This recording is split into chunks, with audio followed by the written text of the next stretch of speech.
La ley es eterna, porque la ley es un reflejo del carácter de Dios. Así que la ley existía, no en forma escrita, porque los seres perfectos no necesitan escrituras. Es más, los antediluvianos no tenían escrituras. A pesar de que eran pecadores, su capacidad era tan grande que no tenían que escribir para recordar. Recordaban todo. Pero cuando el pueblo de Dios sale de Egipto, ahora Dios sí le da en forma escrita la ley.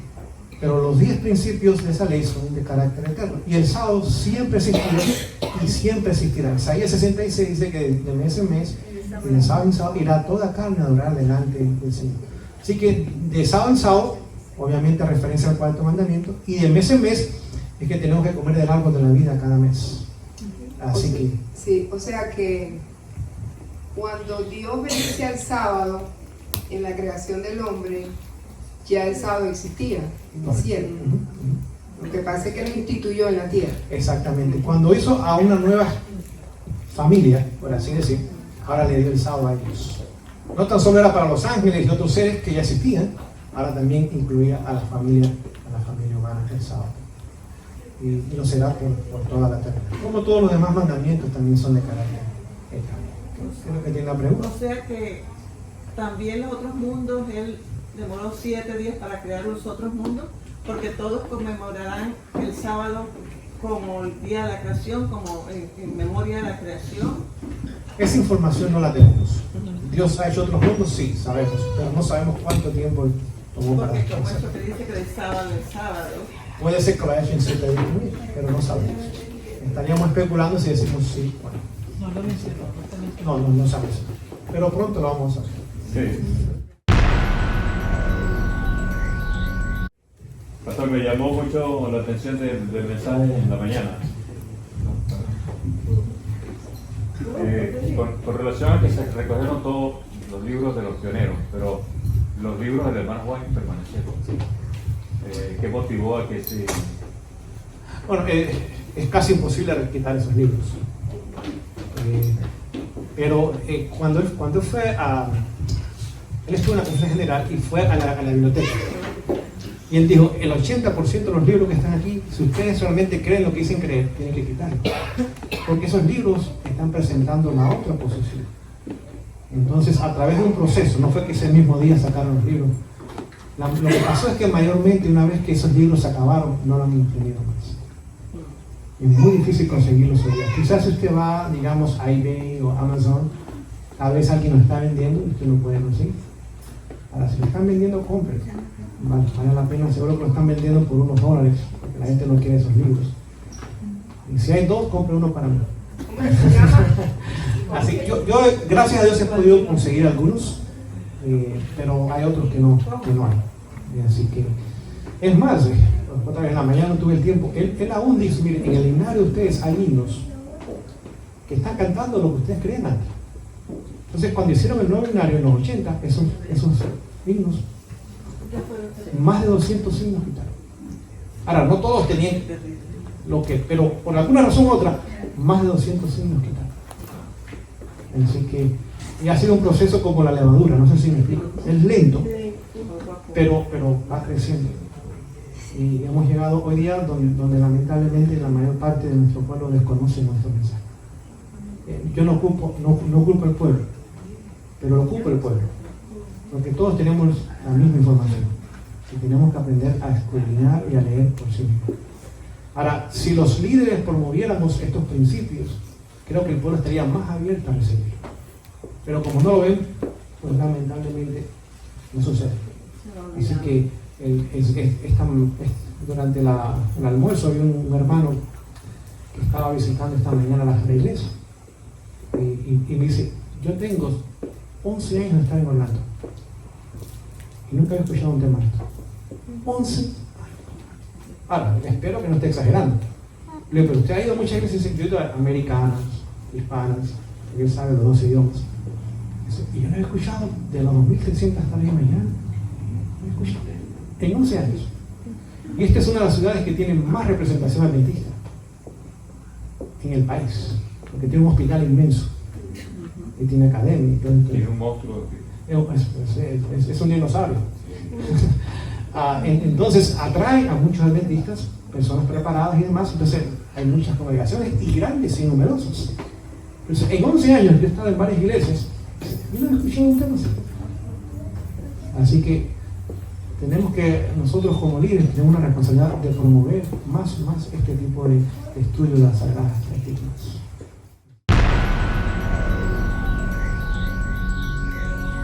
Esta historia quedó sepultada en sus comienzos, y porque era vergonzosa. Y salió a la luz pública porque el doctor Barnhouse tenía una revista que se llamaba Eternidad, y la publicaba cada mes. En octubre del 56, en noviembre del 56 y en enero del 57, él publicó 3 artículos dando a conocer la entrevista con los adventistas y cómo los adventistas habían sido aceptados dentro del mundo evangélico y tenían las mismas creencias que ellos. Y así es como algunos hermanos nuestros comenzaron a entender.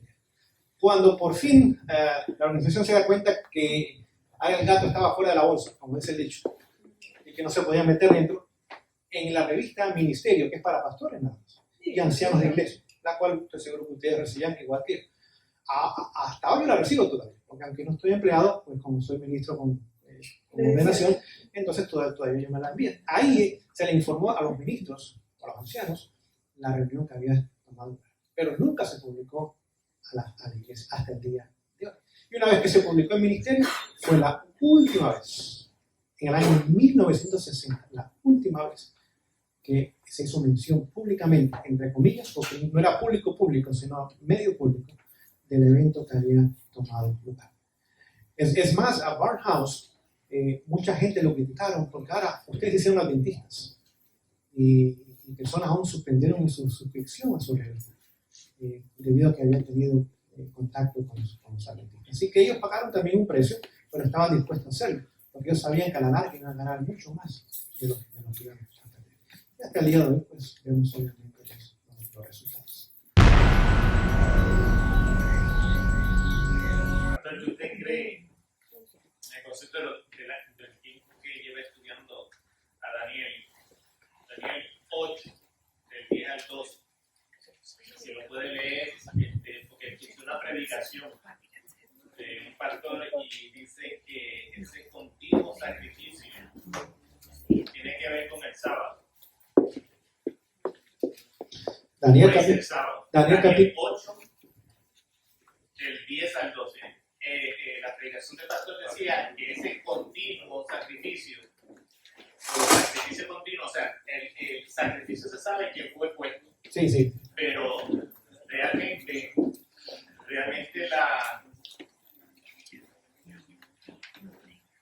él está diciendo que ese continuo es el sábado. Y si lo puede leer para que entonces usted cree que Okay. Vamos a leer Daniel 8, 10 y 11, ¿verdad? 10 al 12. Dice, y se engrandeció hasta el ejército del cielo, y parte del ejército y de las estrellas echó por tierra y las pisoteó. Aún contra el príncipe de la fortaleza se engrandeció, y por él fue quitado el continuo sacrificio, y el lugar de su santuario fue echado por tierra. Y el ejército le fue entregado a causa de la prevaricación sobre el continuo sacrificio, y echó por tierra la verdad, e hizo cuanto quiso y prosperó. Así que esa es la versión. Para contestar la pregunta tenemos que ir atrás. Daniel es un libro que se divide en 2, del 1 al 7 y del 8 al 12. Del 1 al 7 mayormente vamos a encontrar historias. Digamos, encontramos capítulo 1, Daniel y sus amigos son llevados a Babilonia. Capítulo 12, tenemos una imagen de diferentes metales. Capítulo 3, los amigos de Daniel les toca ir al horno de fuego. Capítulo 4, ahora encontramos que Nabucodonosor por 7 años quedó como una bestia. Capítulo 5 es la caída de Babilonia. Capítulo 6, los amigos de Daniel van al foso de los leones. Y capítulo 7 tenemos el sueño ahora de las 4 bestias. Así que esa es la primera parte del libro de Daniel. La segunda parte es parecida porque tiene unión con la anterior, pero es diferente. El énfasis no es profético, aunque habla de profecía. es del santuario. ¿Cómo lo sabemos? El capítulo 8 nos habla de un carnero y de un macho cabrío, ¿sí o no? Ya no habla de imperios mundiales, con metales, ni con bestias. El carnero y el macho cabrío, ¿dónde lo encontramos? Yo sé que esa pregunta es difícil. El carnero era el animal del sacrificio diario. El macho cabrío era el animal del día de expresión. Entonces, el lenguaje de Daniel cambia radicalmente. De profecías de eventos y de imperios al santuario. Y ahora vemos que, por eso, aunque continúan las profecías, porque sabemos que el carnero representa a Medos y Persa, y el macho cabrío representa también Grecia, vemos que el énfasis es mayormente en el santuario, y Daniel 8:14 es el centro o el corazón del libro de Daniel. Es la obra de Jesús en el lugar santísimo, y es su última obra. Así que, cuando Daniel ahora describe, vemos que después del macho cabrío, ¿qué sucede?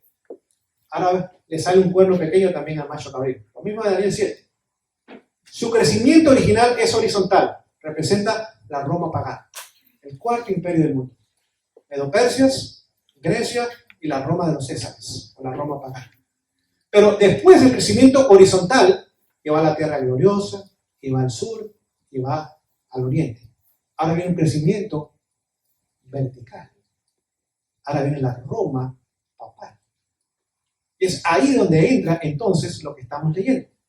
Porque ahora Jesús le está describiendo a Daniel que ese cuerno pequeño, la Roma pagana, tiene una segunda fase. Es una Roma cristiana o pseudo cristiana. ¿Me explico con la palabra pseudo cristiana? Aparentemente cristiana. ¿Y qué es lo que hace? Lo que leímos. Dice que el paganismo es exaltado. Ahora, eso no lo podemos entender porque no, en las traducciones no se capta. Es decir, el hebreo es un idioma abstracto. Con una palabra usted tiene muchos significados. El español y los idiomas modernos no lo son. Usted tiene que decir mucho para decir algo corto. Pero en una palabra, en la palabra que encontramos aquí, se engrandeció. Es decir, el paganismo se engrandece. La palabra es se sube, se eleva. Porque ¿qué sucedió? El paganismo ahora se bautiza dentro de la iglesia. Es bautizado en la iglesia. Y ahora las mismas creencias y las mismas prácticas paganas ahora se denominaban prácticas y creencias cristianas. Y en vez de barrer el paganismo, Satanás no perdió el paganismo. Satanás lo que hizo que refinó el paganismo y lo hizo aparentemente cristiano. Nos encontramos en la iglesia católica. Todas sus creencias, el infierno eterno, la inmortalidad del alma, el domingo, el clérigo que no se puede casar, hombre o mujer, su vestimenta, Navidad, Semana Santa, la Cuaresma, todas esas cosas, todas, 100%, no se encuentran en la Biblia ni una de ellas. Todas vienen de raíces paganas, todas. Pero el paganismo entró a la iglesia, se bautizó y fue exaltado. Se engrandeció, y cuando se engrandeció, ¿cuál fue el objetivo? Echar por tierra. Ahora es un movimiento, mientras crece el paganismo, va decreciendo que la verdad. Y es echado por tierra. No tan solo decrece, sino que es echado por tierra. Y la palabra que entender es hollado, es decir, pisoteado por ese falso sistema. Creó un falso sacrificio en la misa. Porque el sacrificio de Jesús no es suficiente. Pero el libro de Hebreos dice que una vez fue suficiente. Más que suficiente realmente. Una gota de la vida de Jesús hubiera sido suficiente para nuestra salvación. Pero derramó toda su sangre. Así que ahora una falsa misa, donde todos los días se tiene que morir o se mata otra vez Jesús. Y el ser humano crea al Creador. ¿Cómo se piensa? El sacerdote dice, este es tu cuerpo, literalmente se convierte en el cuerpo de Jesús. Literalmente. Y cuando toma la copa, y también pone su bendición sobre él, literalmente está consumiendo la sangre de Jesús. Así que todos los días, miles de veces Jesús es sacrificado por día. Un falso santuario terrenal en vez del celestial. Un falso vicario en vez del Espíritu Santo, el Papa. Falso intercesor, María, corredentora y cointercesora. Es decir, todo lo que vemos hoy en ese sistema es paganismo, pero exaltado. Y en el proceso, pisoteando la verdad. Entonces, es ahí donde puede entrar el sábado. Porque creó un falso día de oración. ¿Y cuál es? El día del sol. El Sunday, en inglés, en más de 80 idiomas, es día del sol. En español no lo es, en español significa el día del Señor. Dominus Dei, el día del Señor. Porque ellos piensan que el domingo es el día del Señor. Pero vemos que el sábado entra en juego, porque el sábado fue adulterado. De sábado a domingo. El cuarto mandamiento no tiene nada que ver con adoración, porque lo cambiaron al tercero. El segundo mandamiento, que es con la adoración de las imágenes, fue completamente quitado. Y el 10º mandamiento fue dividido en 2, para mantener todavía el número 10. Entonces dice que trataría de cambiar los tiempos y la ley. ¿Cómo cambió los tiempos? Creando el futurismo que hoy día vemos en el mundo evangélico. Los tiempos significan estaciones o periodos proféticos. ¿Qué cree el mundo evangélico hoy día? Que viene un rapto. Se están preparando para la segunda venida de Jesús. Y es tan secreto el rapto que ni Dios sabe de él porque no está en la Biblia. Póngase a aprender si es secreto el rapto. No lo encuentra usted en la Biblia. Creen en el hecho de que las profecías se cumplen en Israel literalmente. Mientras que debajo de sus narices están cumpliéndose los eventos. Y ni lo sospechan. Creen en un falso anticristo, que alguien se va a levantar en Europa, primero va a ser amigo y aliado de los judíos, después Rusia y China se van a unir con ese anticristo y van a pelear contra Israel, y cuando peleen, ahora los Estados Unidos y los países occidentales se unen y es la tercera guerra mundial. Bueno, hay una buena película en Hollywood, pero no tiene fundamento bíblico. Crearon las dispensaciones. Hoy estamos bajo la gracia, hay que obedecer. Esas 4 errores, ¿saben cuándo surgieron? Durante la Contrarreforma. En el año 1545 comienza el Concilio de Trento, el concilio que más tiempo ha durado en la historia, 18 años, hasta el año 1563. ¿Y qué sucedió? La orden jesuita ya se había establecido. Y la orden jesuita tiene 2 objetivos nada más. 2. Dice, número 1, destruir el protestantismo. Y número 3, restablecer la supremacía papal. Conflicto de los Siglos lo dice claramente. No es que estoy dándole mi opinión. Usted léalo y lo va a encontrar ahí. Son los únicos 2 objetivos que tiene la orden jesuita. A propósito, cuando Loyola estableció su orden, estudió a los caballeros templarios que hablamos ayer. Eran soldados y eran al mismo tiempo sacerdotes. Y cuando creó su orden, no era una orden jesuita, era compañía, era una orden militar. No era religiosa. Nunca ha sido religiosa. Es militar. Porque el objetivo es destruir, combatir, hacerle la guerra al protestantismo. Y ahora, cuando ellos se reunieron, invitaron a los protestantes. Invitaron a Lutero, invitaron a Zwingli, invitaron a Calvino. Vamos a dialogar. Vamos a dialogar. Los protestantes dijeron que estamos dispuestos a ir con una condición. Vamos a usar la Biblia nada más. Obviamente, el papado no estaba listo para eso. Dice, no, vamos a usar la Biblia más los escritos de los padres de la iglesia o las tradiciones. No, la Biblia nada más. Si ustedes quieren conversar con nosotros, vamos a conversar, pero con la Biblia. Es nuestro único punto de referencia. Ellos no estuvieron de acuerdo y ni un protestante fue. Así que en aquel entonces no había ecumenismo. Y ojalá que se hubiera mantenido así. Ahora ellos van a Trento y dicen, un momento, todos los protestantes tienen algo en común. Todos creen que el cuerno pequeño de Daniel 7:25 es el papado. Y es fácil verlo. Véalo y vea la historia. Hasta un niño se puede dar cuenta. Puede ver los sucesos como van. Babilonia, Medo-Persia, Grecia, Roma pagana y la Roma papal. Claramente está ahí en Daniel 7. Y ahora crearon ellos 2 estrategias. Alcázar, español, jesuita, creó el concepto del preterismo. No sé si me explico con esa palabra preterismo, es pasado. Las profecías tan solo se cumplieron en los días de los profetas, no tienen ningún cumplimiento futuro. Cuando Daniel escribió, en sus días. Nada más. Y hoy día el mundo cristiano liberal, que no cree en la autoridad de la Biblia, ni en la inspiración de la Biblia, es la posición que tiene. Las profecías no tienen ningún cumplimiento profético. Es simplemente historia del pasado que los profetas la escribieron como si estuvieran hablando del futuro. En otras palabras, nos engañan. Pero lo que realmente tomó control del mundo cristiano fue el futurismo. El futurismo vino a través de Rivera, otro español jesuita, donde tomó la última semana de Daniel 9, que son 70 semanas, y esa última semana, caprichosamente, sin ninguna razón, la lanza al futuro, sin tiempo de comienzo ni tiempo para terminar. Entonces son los famosos 7 años de tribulación que ellos hablan. No sé si usted ha escuchado alguna vez de los 7 años. Es en la última semana. 69 semanas en el pasado y la última semana en el futuro. ¿Y cuándo comienza? No tienen idea. Porque no hay ninguna razón ni apoyo bíblico para esa posición. Y ahora, el mundo evangélico, a través de un pastor escocés llamado Scofield, no sé si han escuchado ese nombre, en su Biblia, cuando él atrás publicó la Biblia y puso los comentarios futuristas.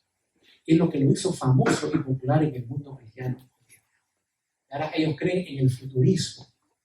La única iglesia que todavía mantiene su posición historicista es la iglesia adventista del séptimo día, donde Dios a través de la historia va orando. No nada más en el pasado, no nada más en el futuro. Pasado, presente y futuro. Amén. Todas las demás iglesias protestantes que eran historicistas en sus comienzos han abandonado esa posición y hoy día han abrazado lamentablemente el futurismo. Por eso es que Roma no se preocupa de esas iglesias.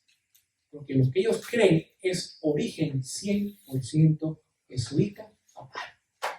Y es lo que ha entrado en la forma de interpretar las profecías en el mundo profético hoy día. Así que gracias a Dios que todavía nos ha ayudado a entender la palabra profética como debe ser entendida en forma historicista. No pasado ni futuro, sino que Dios se mueve a través de los 6.000 años de historia. Ha estado haciendo su obra, ha estado diciéndonos las cosas que tomarían lugar. Así que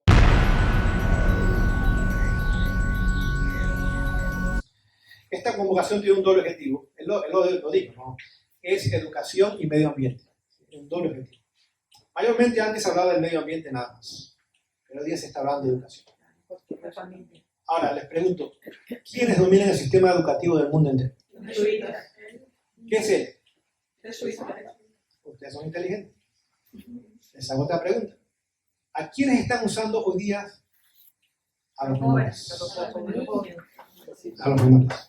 ¿Han escuchado de Greta? Thunberg, exactamente. Es decir, que por eso están promoviendo la educación. Quien hace las protestas, quienes hacen las manifestaciones, quienes salen a las calles a hablar de cambio climático, ¿quiénes son? Los jóvenes. ¿Por qué? Porque el sistema educativo hoy día nos ha preparado para eso. Entonces, está uniendo dos elementos importantes, el medio ambiente y la educación, la cual todos tenemos que tener una forma u otra para atraer la atención del mundo. Así que cuando en mayo 14 se reúnen, estoy seguro que la gente está muy bien preparada. Vamos a ver qué sucede desde aquella. Así que todavía quedan 5 meses. Es más, hoy es 14. Queda exactamente para esa reunión. Y vamos a ver entonces realmente qué sucede después que la reunión tome lugar. Hay 2 manos. Ajá. En marzo 19 ellos tienen una reunión con jóvenes. Allá también, no sé, y también él piensa reunirse también con las personas de las finanzas antes de. Imagino que eso será parte de la agenda. La agenda es completa. Hoy día, gracias a Dios por eso, el sistema de ellos, que pensaban que iba a avanzar más rápido, se ha detenido un poco. Porque se ha levantado una ola nacionalista en muchos países diciendo, no, esa agenda no la queremos. No olvide, la agenda del cambio climático no tiene nada que ver con el cambio climático. Es una farsa, es un engaño, es un mito. Es cierto que hay cambios climáticos. Antiguamente, no sé si ustedes son jóvenes, pero yo recuerdo cuando yo era niño, hablaban de que se aproximaba una edad otra vez de hielo. Era lo opuesto. En los años 70, en los años 80, ¿qué venía? Una edad de hielo, pero no trabajó. La gente dijeron, bueno, que llegue el hielo, no hay problema. Tenemos abrigos. ¿Okay? Y no trabajó. Ahora cambiaron. Después dijeron, no, es el calentamiento global. Palabra que no usan hoy día. ¿Saben por qué? Porque no hay calentamiento global. Eso no es cierto. Pero ahora dijeron cambio climático. Ahora es más fácil. Porque hay algunos cambios que están tomando lugar en el planeta Tierra. No mundialmente, a nivel local, mayormente. Entonces, es lo que están usando hoy día, pero el cambio climático tiene tres objetivos. Número uno, tomar control de las economías del mundo. Completo. Número dos, destruir los países prósperos como Estados Unidos. Cuando la gente fuera a París, en diciembre de 2015, no sé si ustedes se acuerdan, que firmaron aquel tratado, 187 países lo firmaron. Los países que más contaminan el mundo, número uno es China.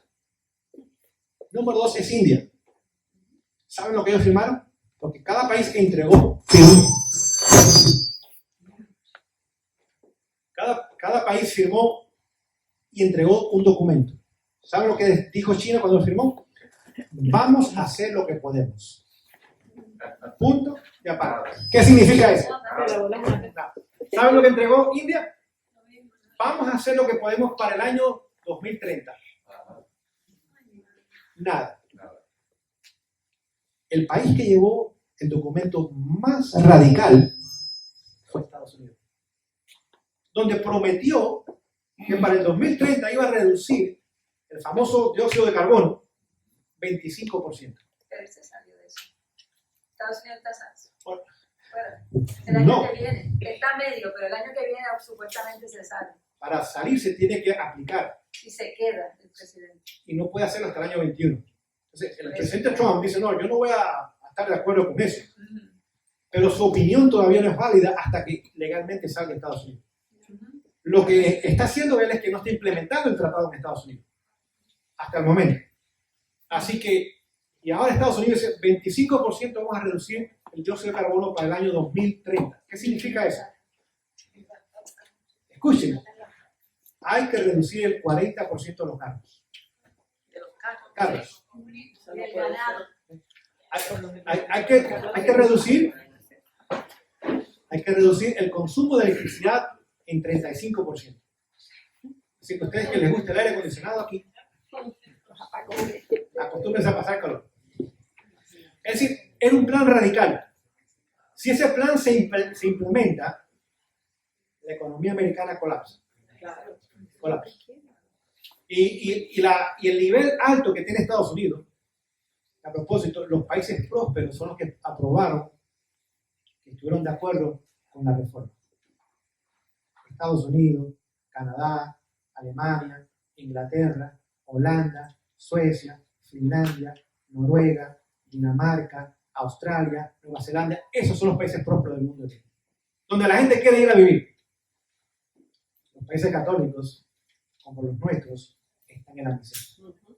En la miseria. Y no van a salir. La gente dice, no, que tenemos que nombrar un nuevo presidente y este presidente nos va a sacar. Para que nuestros países cambien, no es la política, tiene que haber una reforma. No sé si me explico en esta tarde. Tiene que haber un cambio en la religión, entonces puede haber el cambio en la política. Si no hay cambio en la religión, jamás va a haber cambio en la política. El catolicismo lo que hace es mantener ignorantes las masas. Las explota, las exprime, se aprovecha de ellas y después dice que está a favor de ellas y la gente en su ignorancia se le cree. Entonces, el objetivo número 3 del tratado es crear una situación de caos mundial, donde aún los países pobres tienen que ser más pobres todavía y completamente tomar control de las economías. Así que el Señor no sé cuánto tiempo más nos dará, eso está en sus manos.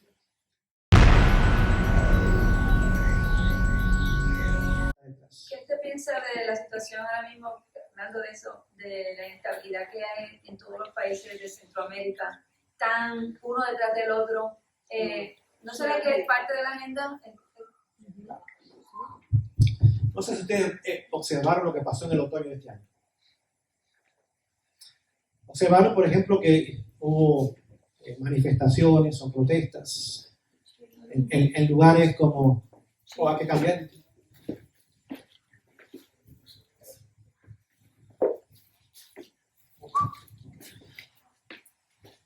Todas esas manifestaciones y protestas han sido planeadas. Si en este momento usted sale a la calle, no importa cuál es la calle principal en Orlando, la que todo el mundo conoce.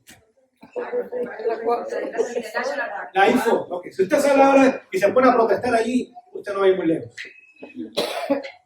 Para que su protesta tenga éxito, tiene que tener 3 elementos. Financiamiento, apoyo de los medios sociales de comunicación y gente que movilice las masas ignorantes. Si no tiene esos 3 elementos, ninguna protesta va a ningún lugar. Usted sale, lo que sea lo que usted esté protestando, va a estar solita y pronto se va a cansar y se va a su casa. Pero si usted tiene una maquinaria detrás de usted que ha ido preparando el terreno, que ha ido financiando el evento y que ha ido en la mente de aquellos incautos, y la mayoría de hoy día de la gente, ahora su protesta va a tener éxito. Pero cuando usted salga, ya le van a tener preparado una multitud de gente para que se una usted en la protesta. Si usted le pregunta a la gente qué está protestando, la gente ni sabe lo que está protestando. Simplemente como corderitos o borreguitos están allí siguiendo la agenda de la persona que dirige el movimiento. El objetivo hoy es completamente... Vamos a la profecía para que entendamos. En la profecía hay 3 poderes que vienen del abismo. ¿Dani? Apocalipsis 9 es el Islam. Apocalipsis 11 es la Revolución Francesa. Apocalipsis 17 es el papado. Son los 3 poderes que surgen del abismo. El abismo que representa donde Satanás mora, donde él vive, donde él gobierna. Son poderes que él crea y creó en la historia con el objetivo de destruir el planeta. Hoy día estamos viviendo en el tiempo de la Revolución Francesa. No sé cuántos de ustedes han estudiado alguna vez la Revolución Francesa. El año 1789 al año 1791. Apocalipsis 11 claramente lo menciona como la bestia que surge del abismo, que espiritualmente es Sodoma y es Egipto. Egipto significa ateísmo. Éxodo 5:2 que dijo Faraón: ¿quién es Dios para que yo oiga su voz y deje salir el rayo? Ni conozco a Dios, ni voy a obedecer su voz. Ateísmo. Dios no cuenta. Y Sodoma, pues sabemos la moralidad, la criminalidad, la delincuencia, etc. Así que a través de este método, hoy día vemos que Latinoamérica está siendo sacudida por el movimiento de la izquierda. ¿Okay? La Revolución Francesa simboliza la izquierda, el ateísmo, el socialismo, el comunismo, el humanismo, el secularismo, el evolucionismo, todos esos ismos donde Dios está fuera, es lo que representa la Revolución Francesa. Y entonces, ahora, en Centroamérica, en Sudamérica, aún México, vamos a ir a México porque es parte de Latinoamérica, vemos que la tendencia es a la izquierda, y no es casualidad, y va a seguir. Y van a tener éxito. No piense que van a parar con Cuba y Venezuela. Nicaragua sigue, o ya está, prácticamente. Bolivia estaba.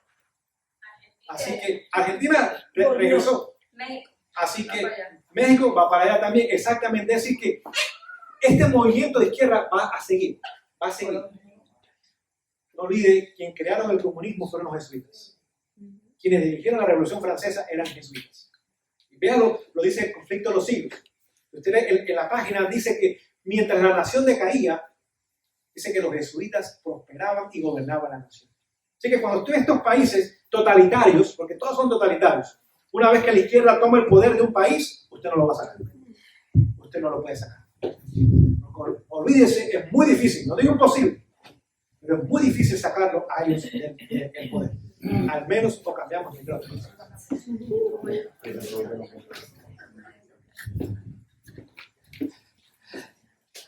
Y estos gobiernos de izquierda son totalitarios.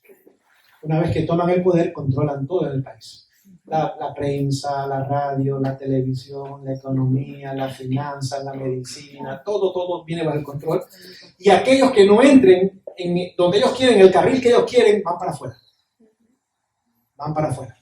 Así que ahora que toman el control, controlan las naciones con manos cerradas y bien apretadas. Obviamente las economías caen. El socialismo o el comunismo, déjenme explicarlo quizás. Los líderes son capitalistas, el pueblo es comunista. No sé si me explico. Los líderes amasan increíbles fortunas. Y el pueblo pobre. Y el pueblo muerto de hambre. Lo digo por mi país. Los venezolanos. Venezuela es el país que tiene la reserva de petróleo más grande del mundo. ¡Del mundo! No tiene ni gasolina. Y no tiene gasolina. Por eso es el más codiciable. Claro. Y no tan solo tiene gas natural, tiene oro, tiene plata, tiene litio, que es un metal carísimo. Es decir, es un pueblo de grandes recursos. Pero les hago una pregunta: ¿quién es el general superior de los jesuitas hoy día? Arturo Sosa. ¿De dónde viene Arturo Sosa? Venezuela. Venezuela es un experimento. Es un laboratorio más. ¿Hasta dónde podemos exprimir un pueblo y todavía tener a la gente gobernada? ¿Hasta dónde lo podemos exprimir? Pónganse a pensar, Maduro, 250 millones de euros, no dólares, en el Banco del Vaticano. El Vaticano está apoyando todo este sistema de izquierda. Evo Morales, un pobre indio que no tenía nadie, 190 millones de euros en el Banco del Vaticano. No dólares, ellos no usan dólares, porque como es euro, Estados Unidos no puede hacer investigaciones. Si fuera dólares, puede investigar, porque es su moneda, pero es euro, no puede investigar. No puede investigar. Daniel Ortega, 120 millones de euros en el Banco del Vaticano. Si usted va a YouTube, hay un diácono argentino que se llama Jorge Sonante. Escúchelo. Porque ese hombre tiene documentos, no está hablando de su mente, documentos que muestran con las cuentas de banco y aún los números de la cuenta de banco. Póngase a pensar. Porque este hombre era íntimo amigo de Francisco de la Argentina. Todavía vive. ¿Cómo hace? Sí. Bueno, es que hay un Dios en los cielos. Y los jóvenes fueron puestos en el horno de fuego. ¿Y qué pasó con ellos? Y fueron puestos con los leones. ¿Y qué pasó con ellos? Hay un Dios en los cielos. Dios es todopoderoso. Es más, esta gente son futuros adventistas, pero no lo saben todavía. No sé si me explico. El Señor está preparando gente en Babilonia. No para tomar mi puesto, pero por la gracia de Dios yo estoy aquí. Pero tomará los puestos de otros que lamentablemente no van a cambiar. Así que, es decir, todos estos gobiernos populistas que dicen apoyar a los pobres, a las masas, la familia Castro, más de 1.000 millones, más de 1 billón, si usted quiere la cifra en inglés, más de 1 billón de euros. Compraron propiedades en Francia, en España, una isla en Grecia, con un yate de 50 pies de largo. Y mi tía en Cuba, ¿sabe lo que me dijo estos días? Come una comida al día. Después de 60 años de revolución. Una comida al día. No tiene comida. Toman una olla grande, la ponen a calentar y después abren unos sobres, dicen que es sabor pollo, pero quién sabe qué pollo es. Y lo ponen, y hacen como una sopa, y es lo que ella come con un pedazo de pan a veces. A veces. Sí, ya voy a darle un momentito. Por lo tanto, todos estos movimientos que vemos, Colombia, en Chile, ¿por qué? Porque hasta el momento son gobiernos de derecha. Y la posibilidad de que se instale aquí un gobierno de izquierda o que mismo, porque le voy a decir lo que yo he oído y lo que he leído. El Donald Trump es de derecha, los demócratas son de izquierda, pero los extremos se unen muchas veces. Entonces uno no sabe que esa es la misma cosa con diferente cara. Entendamos algo, iglesia. No hay derecha ni izquierda. Sí, porque ellos se unen. Ese es un juego político. Tienen el mismo fin y todo. No hay derecha ni izquierda. Pero bueno, hablando hipotéticamente, desestabilizar los gobiernos para introducir a su gente entonces. Es decir, que es lo que estamos viendo otra vez en la actual América. Usted mencionaba Estados Unidos, va a llegar y no lo vamos a detener. Así que cubanos y venezolanos, bienvenidos a Estados Unidos. Y España está también así, porque este está formando gobierno con los de Podemos y los independentistas. Y los de Podemos son los chavistas de allá.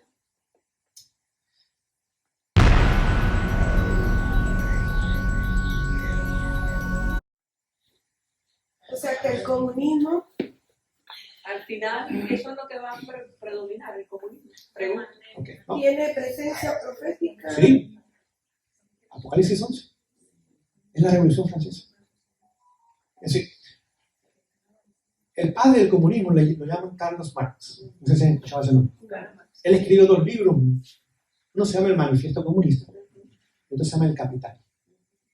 El Manifiesto Comunista, él presenta una plataforma de 10 puntos. 10 puntos. Digamos, no propiedad privada.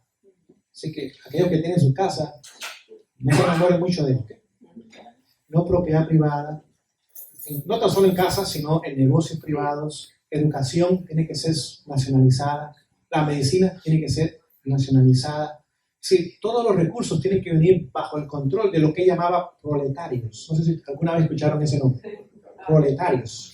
Entonces, el proletariado va a quitar los capitalistas o burgueses. Burgueses es una palabra francesa. Burgués, que significa ricos o gente acaudalada. El proletariado, que es la mayoría, va a quitar a los capitalistas y va a establecer un gobierno. Pero después no va a haber gobierno. Porque cada persona se va a gobernar por sí sola o cada familia. Eso es lo que presentó Marx. Pero eso es una utopía. Porque tiene que haber gobierno. Así que esa es una utopía que obviamente no va a ir a ningún lugar. Los que implementaron el comunismo, el primero que tuvo más éxito fue Lenin. No sé si escucharon de la revolución bolchevique. Bolshevik significa mayoría. La revolución de la mayoría. Pero era la minoría realmente. Es decir, Lenin tomó los 10 puntos de la plataforma de Marx, pero dijo, no, tiene que haber gobierno. Y las minorías gobiernan sobre las mayorías, en nombre de gobernar por las mayorías. No sé si me explico. Vamos a decirle a la gente que vamos a darle lo que ellos quieren escuchar de nosotros. Le vamos a darlo. ¿Usted quiere casa? ¿Quiere trabajo? No se preocupe, se lo vamos a dar. Vote por nosotros, pónganos en el poder. Nosotros lo representamos a ustedes. ¿Quieren arepas? Hasta baratas. Voten por nosotros. Y la gente, pues qué buena persona este hombre. Y ahora la gente vota por ellos y ahora las minorías controlan las mayorías. Es así como ellos pueden controlar. Cuando la Unión Soviética se estableció, era una minoría que controlaba el país más grande del mundo en territorio. Y después de la Segunda Guerra Mundial tomó control de los países orientales de Europa, como Polonia, Ucrania, Rumanía, Hungría, Moldavia, etcétera, etcétera. Checoslovaquia, cuando era Checoslovaquia, era Checo y Eslovaquia unidas en un solo país, pero están separados. Pero todos esos países formaron parte de lo que se llamaban los satélites de la Unión Soviética después de la Segunda Guerra Mundial. Y otra vez, una minoría controlaba las mayorías. Pero las minorías la controlaban profesando trabajar a favor de ¿quiénes? De las mayorías, cuando es exactamente lo opuesto. Así que, con ese plan, es como el mundo va a terminar. Pero antes de ver el aspecto final, llegará el momento que el protestantismo va a ser derrotado completamente.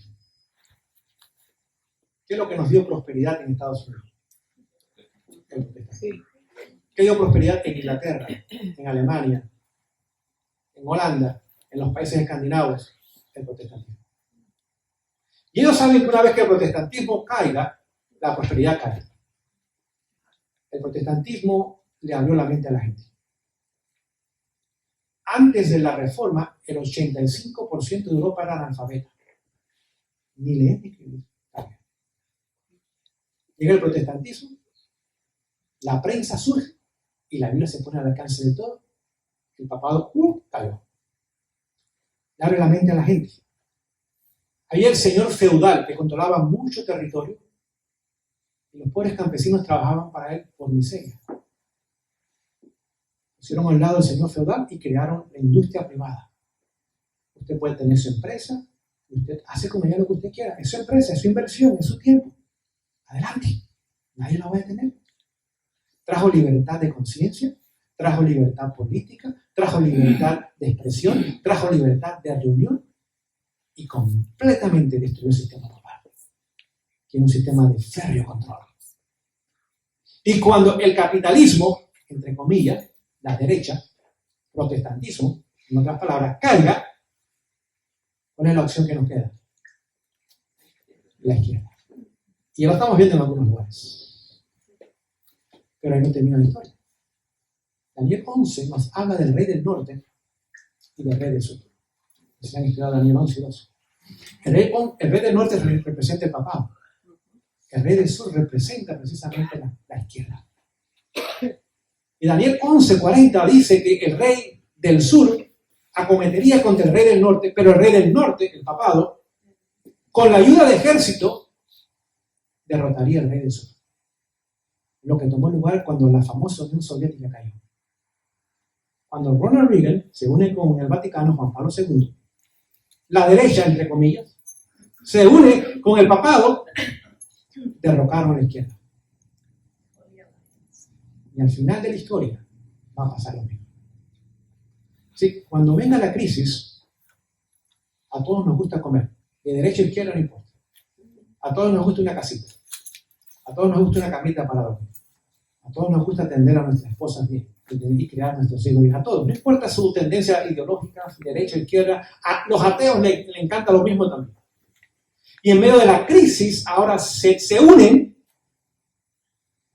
a la supuesta derecha, capitalismo, y unido con el Vaticano, o el catolicismo, van a derrocar la izquierda al final. Pero como resultado se va a establecer ahora una ley dominical. Hitler. La gente dice, no, Hitler era de la derecha. No, Hitler era de la izquierda. ¿Qué significa nazi? Nazi es un acronismo. Era Partido Nacional Socialista de Trabajadores Alemanes. En izquierda. Y cuando Estados Unidos, Roosevelt como presidente, apoyo del Vaticano, ¿qué sucede con Hitler?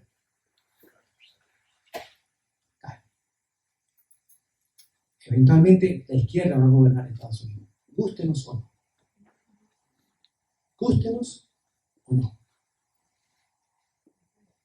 Pero no va a durar. El péndulo se va a ir muy a la izquierda. Si usted piensa que el homosexualismo hoy día es ridículo, no hemos visto nada todavía.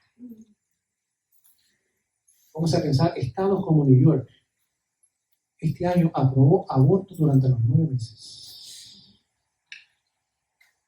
Es más, el niño nace con su cuerpo afuera y lo puede matar. Eso es radical. Eso es homicidio. California tiene la misma ley. Y los famosos estados de izquierda, o demócratas, de tendencia demócrata, han aprobado todas esas leyes. Es decir que hoy día el péndulo se va moviendo hacia la izquierda. Poco a poco se va moviendo hacia la izquierda. Va a llegar el momento que la gente dice, un momento, ¿hasta dónde vamos a ir? Mira la inmoralidad, mira el crimen, mira la delincuencia. No hay trabajo, porque la izquierda destruye las economías. Pero no tiene mucha relación como que el Partido Demócrata y la izquierda, ellos no son demócratas. No, es claro que no lo son. Como los republicanos no son republicanos. Porque republicanos, ojalá que fueran republicanos. Republicano y protestantismo dice que fue lo que hizo esta nación grande y libre. Ya no hay conflicto de los hijos. No hay demócratas. Además, por favor, no crean en la democracia. La democracia no sirve. La democracia es el gobierno de las mayorías. ¿Y qué pasa con las minorías? ¿Entendemos? Le voy a poner el ejemplo clásico de la democracia. Usted tiene 2 lobos y una gallina decidiendo cuál es la cena. ¿Cuál usted piensa que va a ser el voto? Exactamente. Porque son 2 contra 1. Digamos, en esta tarde, aquí con el pastor, somos 2. Le decimos a Laura, vamos a votar. El pastor y yo vamos a votar para tomar las posesiones y las propiedades de Laura y su cuenta de banco y quitarle su carro. ¿Ganamos el voto, sí o no? ¿Es legal lo que estamos haciendo? Sí, es legal. ¿Es ético? No. ¿Es moral? No. ¿Es correcto? No. Esa es democracia. Ya como están nuestros países, ¿qué han promovido toda la vida en nuestros países? ¡Democracia, democracia! Mire cómo están.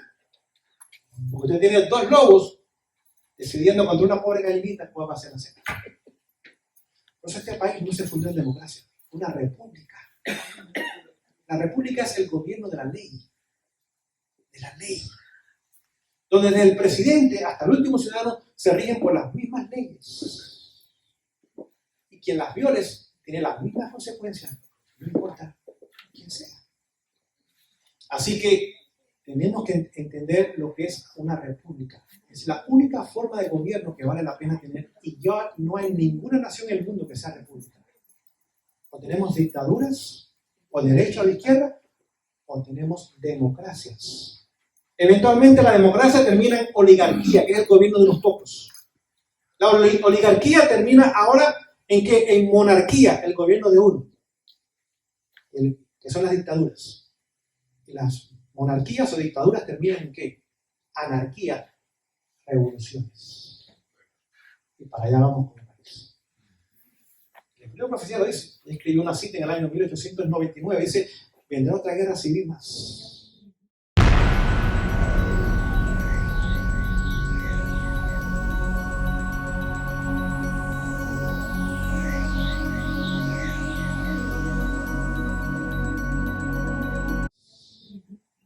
No era la guerra civil, ya había pasado 34 años atrás. Dice, la gente se va a estar muriendo de hambre en las ciudades de América. Eso no lo hemos visto. No es en Caracas ni en La Habana, en las ciudades de América. Dice, la gente se va a estar muriendo de hambre. Y los hombres de negocio, dice, compran a muy bajos precios y después venden a altos precios. Acaparan las riquezas. Y dice, esto traerá una guerra civil. ¿Esto traerá una guerra? Sí. Es decir, que hoy día, cuando vemos que el país supuestamente es de derecha, con el presidente Trump, supuestamente, porque si usted va a las grandes ciudades de Estados Unidos, hay un segundo gobierno. Si usted va a New York, a Los Ángeles, a Chicago, los gobiernos locales están 100% en contra de Trump. Y están promoviendo exactamente la agenda que ellos quieren promover, y Trump no puede hacer nada. O si puede hacer algo, no ha hecho nada hasta ahora. Es decir, que tenemos un país dividido. En Washington hay un gobierno y en las ciudades grandes hay otro gobierno. Y Jesús dice en Marcos 3 que una nación dividida entre sí misma no puede permanecer. La nación está dividida políticamente como nunca antes. Está dividida en raza. Está dividida en indocumentados y documentados. Está dividida en el famoso género. Hombres, mujeres y 50 tipos más de géneros. Está dividida entre ricos y pobres. ¿Sí? La nación está más dividida que nunca, lo cual nos hace entender, iglesia, que pronto vendrá un colapso en nuestra ciudad. Pronto, ¿cuándo? No me pregunten, no tengo esa respuesta. Pero pronto vendrá un colapso a la nación. Y entonces, como resultado de eso, ahora el péndulo se va a ir moviendo más y más. No piensen que tan solo van a legalizar la marihuana. Primero la legalizan con usos médicos. Después ser recreacional. Ahora quieren legalizar cocaína, heroína, y van a seguir. Y van a seguir. Es decir, mientras el país y el mundo entero se mueve a la izquierda, proféticamente, la Revolución Francesa y sus enseñanzas, el péndulo va a llegar tan lejos en la izquierda que la gente va a aborrecer la izquierda. Bueno, si va usted a mi país, la gente aborrece la izquierda. Estoy seguro que en Venezuela pasa algo muy parecido. En Nicaragua, yo estuve el mes pasado, la gente no quiere a Ortega ni pintura. Es decir, que mientras el péndulo se mueve más a la izquierda, la física dice que toda acción crea una reacción igual pero opuesta. Eventualmente el péndulo se va a mover hacia dónde? Hacia la derecha. Y ahora es cuando veremos entonces nosotros el desenlace de los eventos finales. ¿Sí? Estados Unidos va a terminar como la Alemania nazi. Para que usted muy bien. La Alemania nazi. ¿Qué pasó con los alemanes? Después de la Primera Guerra Mundial, la nación estaba en quiebra. Una barra de pan valía 25 millones de marcos. Una barra de pan. Y no había barra de pan. Si usted tenía los 25 millones de marcos, muy difícil conseguir el pan. Llegó Hitler y le dice, mire, yo les voy a dar a ustedes trabajo. Educación para todos. Cuidado médico para todos. ¿Saben ustedes cuál fue el primer líder político que dio seguro médico para todos sus ciudadanos? Hitler. El famoso Obama. No, Obama no se quiere. Entonces, el primer líder que le ofreció a sus ciudadanos, los voy a cuidar desde la cuna hasta la sepultura. Le van a tener todo lo que usted necesita. Y los alemanes dijeron, este es el Mesías, le llamaban el Mesías. Este hombre nos va a sacar de la crisis. Estamos humillados delante del mundo entero. No olviden, después de la Primera Guerra Mundial, a Alemania se le pidió que pagase los daños de todas las demás naciones. Y no pudo, era inmensa la deuda que tenía. Y quebró. No había empleos, no había empresas, no había comida, no había nada en Alemania. Y Hitler surge y les promete el cielo si lo ponen a él de líder. No tan solo en Alemania, cuando él tuvo elecciones en Austria, ganó con el 95%. Elecciones, y no fueron fraudulentas, 95% de los austríacos votaron por un extranjero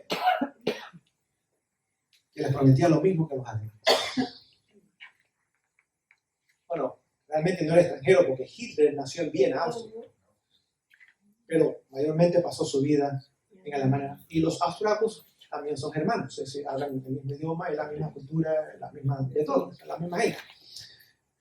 Y ganó las elecciones en Alemania y ganó las elecciones en Austria también. Es decir, que esos esquemas que han pasado, tenemos que entender que se van a repetir.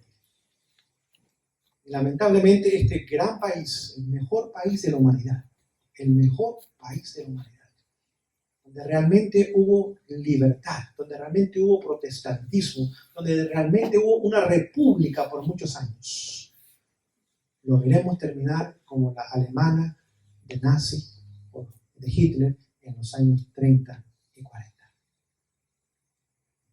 Y ahora veremos entonces el desenlace de los eventos finales en el mundo entero.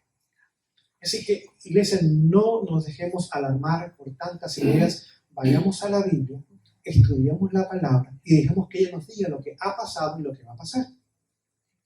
Claramente, Eclesiastés 1:9 que dice, lo que fue es lo que será y lo que es lo que ha sido. ¿Me explico en esta tarde? Entonces tenemos que entender que lo que ha pasado se va a repetir. Es más, a Hitler se le preguntó, ¿cómo usted pudo organizar en tan poco tiempo este país? Dice, yo simplemente puse en práctica los principios que me enseñaron los jesuitas. Porque fue educado por ellos. Yo simplemente me dijeron qué hacer, yo lo hice y miren, tenemos un país grande, otra vez próspero y que está dominando Europa. Bueno, no sabía que la profecía me indica que no va a haber otro gobierno mundial de los que ya están profetizados. Y que su esfuerzo iba a terminar en fracaso. Él no sabía eso. Eso no se lo enseñaron los jesuitas porque no lo creen o no lo saben. Así que dice que el gobierno que mejor representa los principios de Roma fue la nazi de los alemanes durante el tiempo, o la Alemania de los nazis durante el tiempo de Hitler. Y en lo que eventualmente, quizás con algunas variaciones, no digo que sea exactamente igual, veremos el mismo sistema establecido en los Estados Unidos. Les pregunto yo, ¿los nazis persiguieron a los guardadores del sábado? A los judíos. 6 millones. Solo los persiguieron, los mataron. 6 millones de judíos murieron en los campos de concentración. ¿Va a haber persecución otra vez por los guardadores del sábado? Usted comienza a poner las cosas unidas, se da cuenta. Lo que pasó allá pasará aquí y en el mundo entero otra vez. Quizás usted, óigame, qué deprimente lo que nos espera. Sí lo es. Pero mi énfasis no está en la crisis, mi énfasis está en el Cristo que viene. No en la crisis que viene. Si yo me pongo a meditar en la crisis, me voy a volver loco. No puedo mantener la sanidad mental. Es demasiado la maldad que va a haber. Mi énfasis es que Jesús viene y viene a buscar un pueblo que le ama y se ha preparado para encontrarse. Es cierto que nos tocará pasar tiempos muy difíciles, no vamos a negar eso. Pero si Jesús está en el barco, no se puede hundir. ¿Está entrando agua? Sí, está entrando agua. ¿Está en peligro? Sí, pero no se hunde. Y si Él está en nuestras vidas, está en nuestros hogares, no nos podemos hundir. Ahora, el problema es cuando Él no está presente. Hemos tomado una forma de piedad sin una experiencia en las cosas espirituales.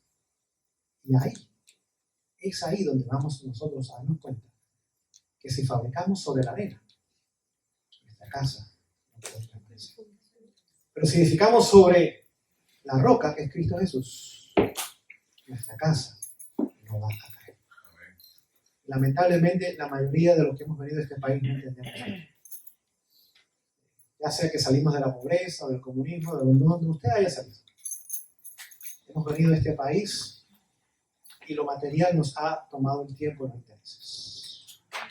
Nos ha absorbido las prioridades de carácter material y lamentablemente las cosas de carácter espiritual cada vez van menos y menos. Lamentablemente la mayoría de la gente asiste a iglesias que no conocen el mensaje adventista, aunque tienen un rótulo afuera que es adventista del séptimo día. No lo conocen. No lo conocen. Están sentados en una iglesia adventista, pero no son adventistas. Pónganse a pensar qué tragedia y qué engaño. Si usted les pregunta qué es un adventista del séptimo día, no podrían darle razón. No, que guarden el sábado, que Cristo viene pronto. Bueno, eso lo pueden decir los judíos que guardan el sábado. Y si creen que Jesús viene pronto, pues son adventistas del séptimo día. No, no son adventistas del séptimo. Los temas que se presentan hoy están desprovistos de la palabra. Vea la lista de actividades de las iglesias. Tome un boletín un día, vaya a la iglesia. Esta noche hay juegos, esta noche hay comida, mañana hay una reunión, hay conquistadores, hay salidas, hay campamentos. No hay vigilias. Es un evangelismo social. ¿Sí? No hay estudios. No hay tiempo para orar. No hay tiempo para hacer evangelismo. Sí, vamos a impactar la comunidad en este lugar. Toquemos puertas, repartamos literatura, enviemos libros, hagamos lo que llaman mailing out, es decir, una envía de nuestros libros a nuestros vecinos. Hagamos un proyecto misionero, hagamos una expo de salud, invitemos a la gente. No, todo es recreación, todo es placer, todo es juego, todo es simplemente algo que me agrade a mí. Y la gente va sábado tras sábado tras sábado en las mismas condiciones. Es más, usted ve más y más del mundo entrando a las iglesias. Usted ve joyas por todos lados, pinturas por todos lados, la música que se toca, o a veces hasta con baterías y con guitarras eléctricas y con manos levantadas. Dice, ¿qué pasó con el adventismo en este lugar? ¿Qué pasó? Y si alguien se levanta en oposición, usted se convierte en oveja negra. Pero Jesús dice que lo que los hombres llaman bueno es abominable para ellos.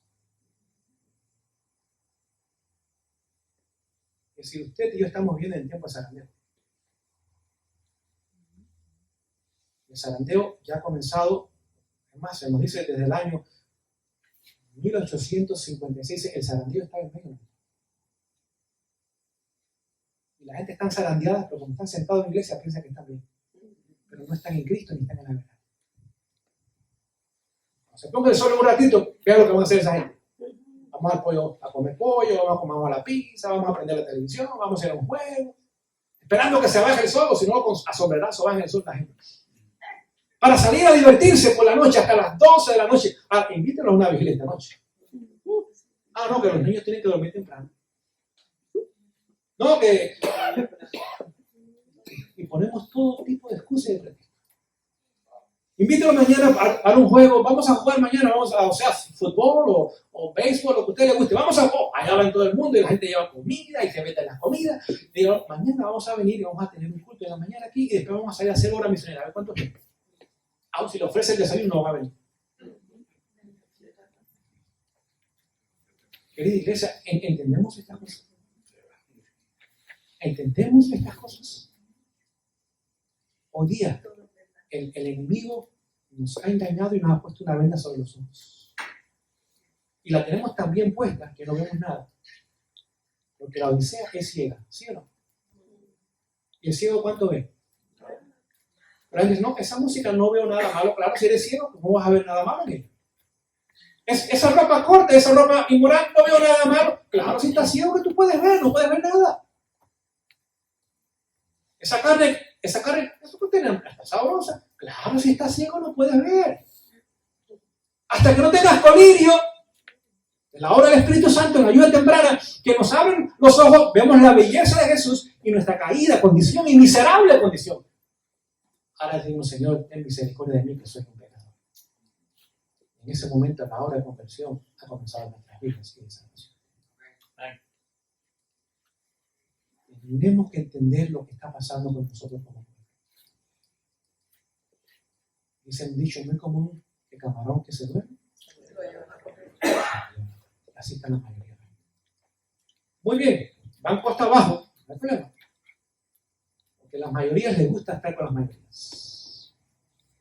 Pero no podemos seguir jugando con esta salvación. O somos lo que somos o no somos. Y si usted no quiere ser bendito, usted no tiene que ser.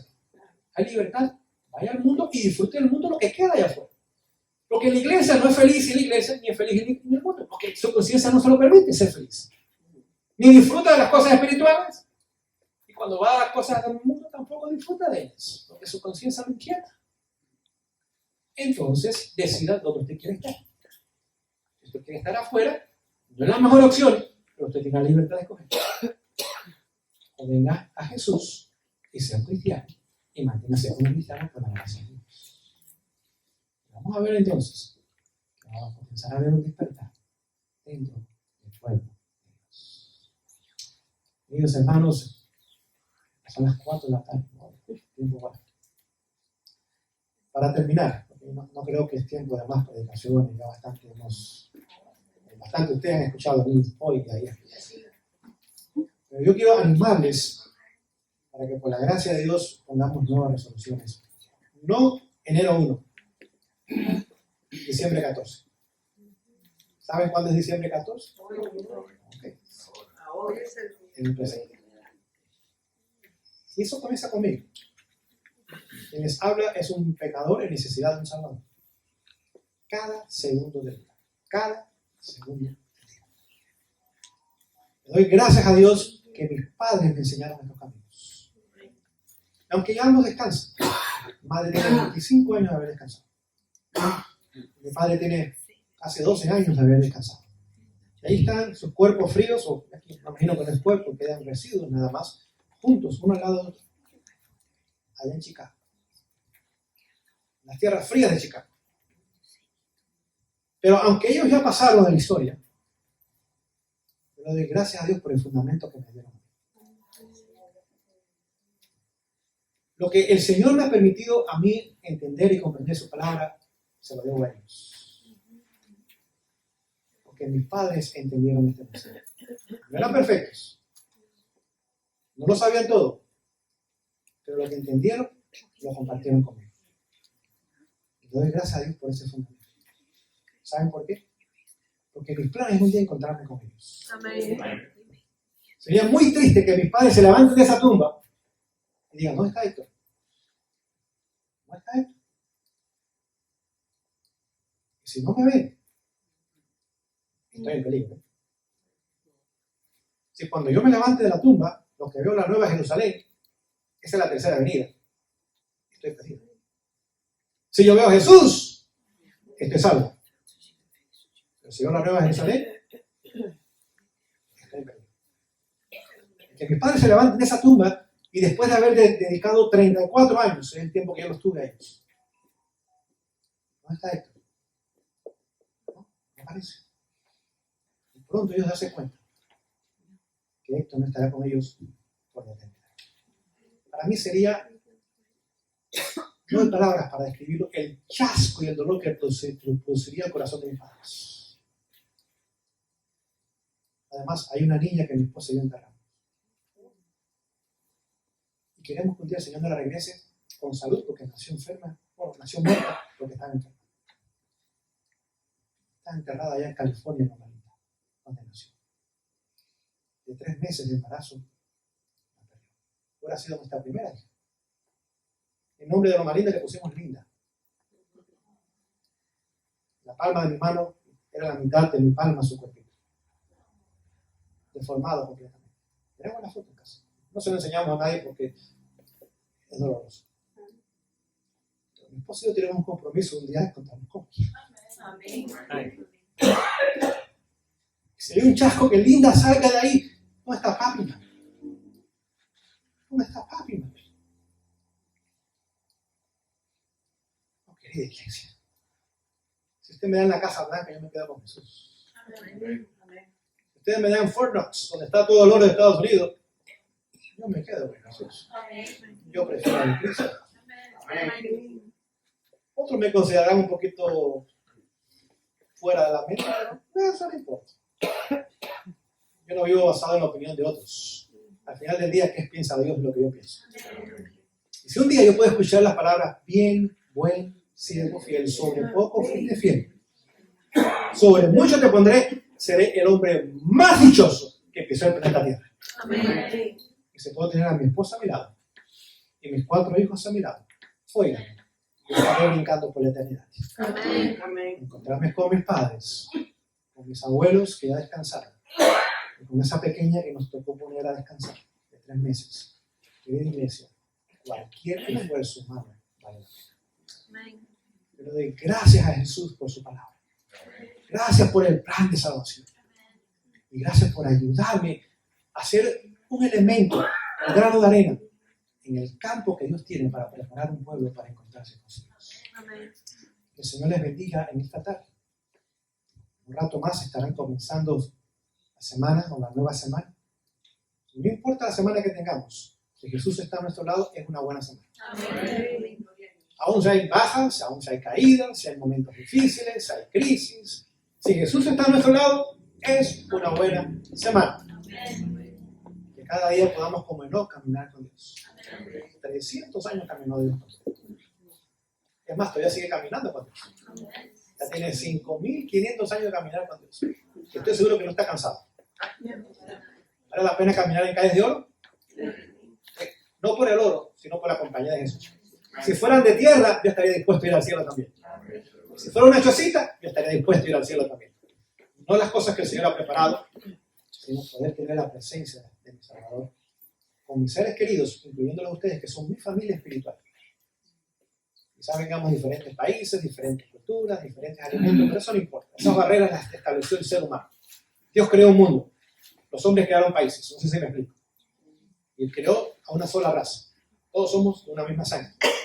Y sea cual sea su origen, su lugar de origen o de nacimiento, su cultura, su idioma, lo que sea. Usted y yo en Cristo somos una misma familia.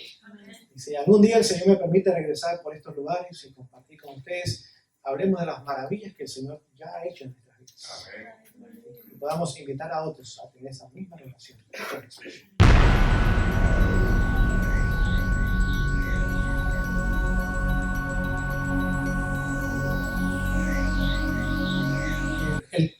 La señora White, ella nos recomienda, ella escribe lo que Dios dice. Y el plan de Dios es que estemos en el campo. Vemos que desde Adán y Eva no había pecado, no había ley dominical, no había persecución. ¿Y dónde lo puso a vivir? No lo puso en Orlando, ¿verdad? No, lo puso en el campo. Así que el plan de Dios es que nos podamos establecer en el campo. Ahora, entendamos algo del campo. Cuando la gente quiere ir al campo y me habla de ir al campo, a mí me da miedo, para serle franco. Porque he visto tantas familias fracasar con buenas intenciones. Linda gente. Recuerdo con el famoso Y2K. Quizás algunos de ustedes recuerdan el famoso Y2K. ¿Y qué pasó con mucha gente en Estados Unidos? Pues las computadoras no van a trabajar y tenemos que ir. Y cuando no pasó nada, ¿qué pasó 2 o 3 meses después? ¿Y cómo estaban? ¿Animados? ¿Desanimados? Y desanimando a otros. Hace unos días un hermano decía, mire pastor, casi tengo $50,000. Cuando tenga $50,000 me voy al campo. Y no se vayan. El campo no es para escondernos, hijos. Si usted se quiere esconder, vaya a vivir en la ciudad de New York. Hay 20 millones de habitantes. ¿Sí? Hay 500,000 de delincuentes. Y el departamento de policía, el más grande del país, con toda la maquinaria sofisticada que tiene, tan solo encuentra de 10 a 15% de los delincuentes.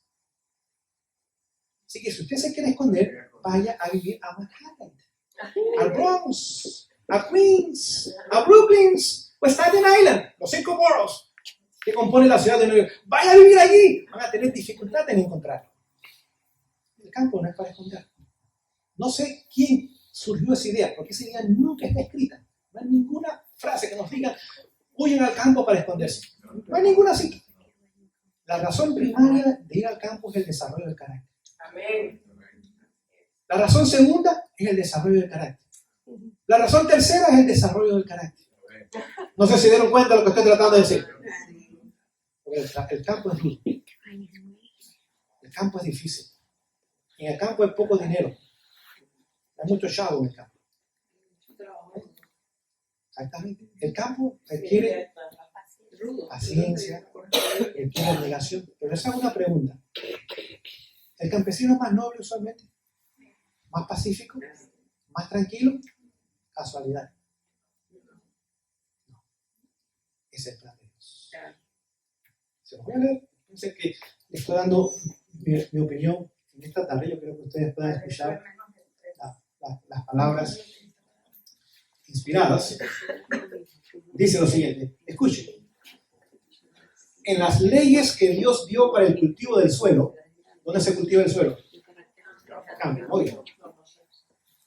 Estaba dando al pueblo, hablando de Israel, la oportunidad de vencer su orgullo. ¿Entendemos eso? ¿Qué le dio la oportunidad de vencer qué cosa? El orgullo. ¿Cuál es nuestro mayor enemigo? Hasta los humildes son orgullosos. Es más, hay personas que son orgullosos de su humildad. Ahora, yo no sé cómo puede ser posible. Entonces, cuando los llevó al campo y le dice, trabaja en la tierra, ¿era para vencer qué cosa? Esa cita se encuentra manuscritos 121. Pero no te escuche, tiene una segunda parte. Y tener inclinaciones por las cosas espirituales. Uy, esa cita dice mucho. Vencer el orgullo, nuestro mayor enemigo. Y tener inclinaciones, ¿qué cosa? Espirituales. Espirituales. La gente, mientras más prospera económicamente, más se endurece al evangelio. El pobre no tiene otra opción a veces que recurrir a Dios. Pero el rico, dice Salomón, Señor, no me dé mucho para que me olvide de ti, ni tampoco que te maldiga. Manténme clase media. No sé si me explico. ¿Okay? Para estar en el balance correcto. El campo entonces nos quita el orgullo y pone inclinaciones por las cosas que... Usted toma un asadón, usted no puede ser muy orgulloso. Usted toma un pico y una pala, usted no puede ser muy orgulloso. Usted está sudando y oliendo a zorrillo, usted no puede ser muy orgulloso. ¿Me explico? Y ahora el Señor está trabajando contra nuestro mayor enemigo. Damas, usted no puede tener uñas largas en el campo. No, ni tapones puede tener. ¿No? Es decir que comenzamos a entender por qué hay que ir al campo. No es para oír, es para desarrollo del carácter. Lo cual no vamos a tener en la ciudad. No podemos. No podemos. Hay 4 razones. La segunda razón que da dice lo siguiente.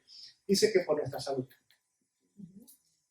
Digamos, el aire más contaminado en la ciudad, las aguas más contaminadas en la ciudad, la tierra más contaminada en la ciudad. Entonces, es más, el Departamento de Agricultura hizo un estudio en Estados Unidos y encontró que los que viven en el campo viven 17% más que los que viven en la ciudad. Y tan solo tomó en cuenta 3 elementos. Número 1, estrés. Una gente está más estresada. Cuando usted tiene un tapón o un tráfico terrible, ¿qué pasa con usted? Relajadito, tranquilo. Gloria a Dios por este tapón. Y a veces saludamos a la gente y no con todos los dedos. No sé si me explico.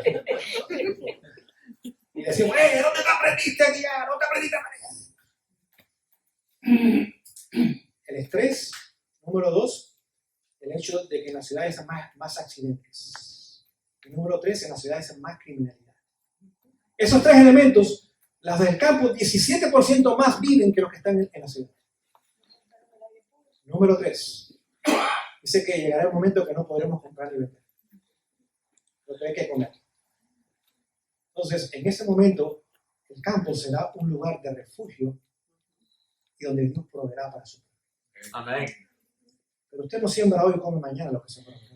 Eso toma años, ¿sabes? Además, aprender a cultivar toma tiempo. Yo tengo 14 años y medio y cada año aprendo algo nuevo. Porque todos los años hay cambio. A veces la primavera se extiende más, o a veces el verano comienza más temprano. Hay años que tenemos más plagas, años que tenemos menos plagas, años que hay más lluvia, años que hay menos lluvia. Y tenemos que aprender. ¿Cuándo sembramos? Usted siembra con la luna. Tiene que aprender a sembrar con la luna. La luna nos dice cuándo sembrar debajo de la tierra y cuándo sembrar lo que da sobre la tierra. Usted tiene cuándo cortar un árbol para que no tenga termitas. Tiene que aprender todas esas cosas. Eso toma tiempo. No es que usted va al campo y ya mañana usted es un campesino de primera. Yo tengo 14 años y estoy en pañales. ¿Y dónde se aprende todo eso? En el No, hay tres cosas que usted puede hacer desde su casa. Vaya al internet. Usted va a YouTube, digamos que usted quiere sembrar papas. ¿Cómo sembrar papas? Ahí tiene videos y videos que le voy a enseñar cómo sembrar papas. Y es gratis. Vaya a la librería, saque libros, es gratis. ¿Cómo sembrar papas? Mire, yo quiero un libro para... Oh, mira, aquí este libro, se lo van a dar. Tiene 3 semanas, usted lo puede tener gratis. Exactamente. Hay mucho. Y si usted está en el campo, pregunta a los que vienen. Es lo que yo estaba haciendo. A mis vecinos. Mire cómo se hace esto, cómo se hace lo aquello. Ellos me van enseñando. Mire, esto es así, esto es así. Entonces, el ignorante comienza a aprender. Y a veces echando a perder se aprende. No es el mejor método. Pero sucede. Entonces, esto no lo puedo hacer el próximo año. Esto lo hice este año, fracasó. Ya sé que el año que viene descarto ese método porque no dio buenos resultados. Así que llegará el momento que no podemos comprar y vender. Significa que usted y yo, si tenemos dinero o no tenemos dinero ahora mismo, no se puede usar.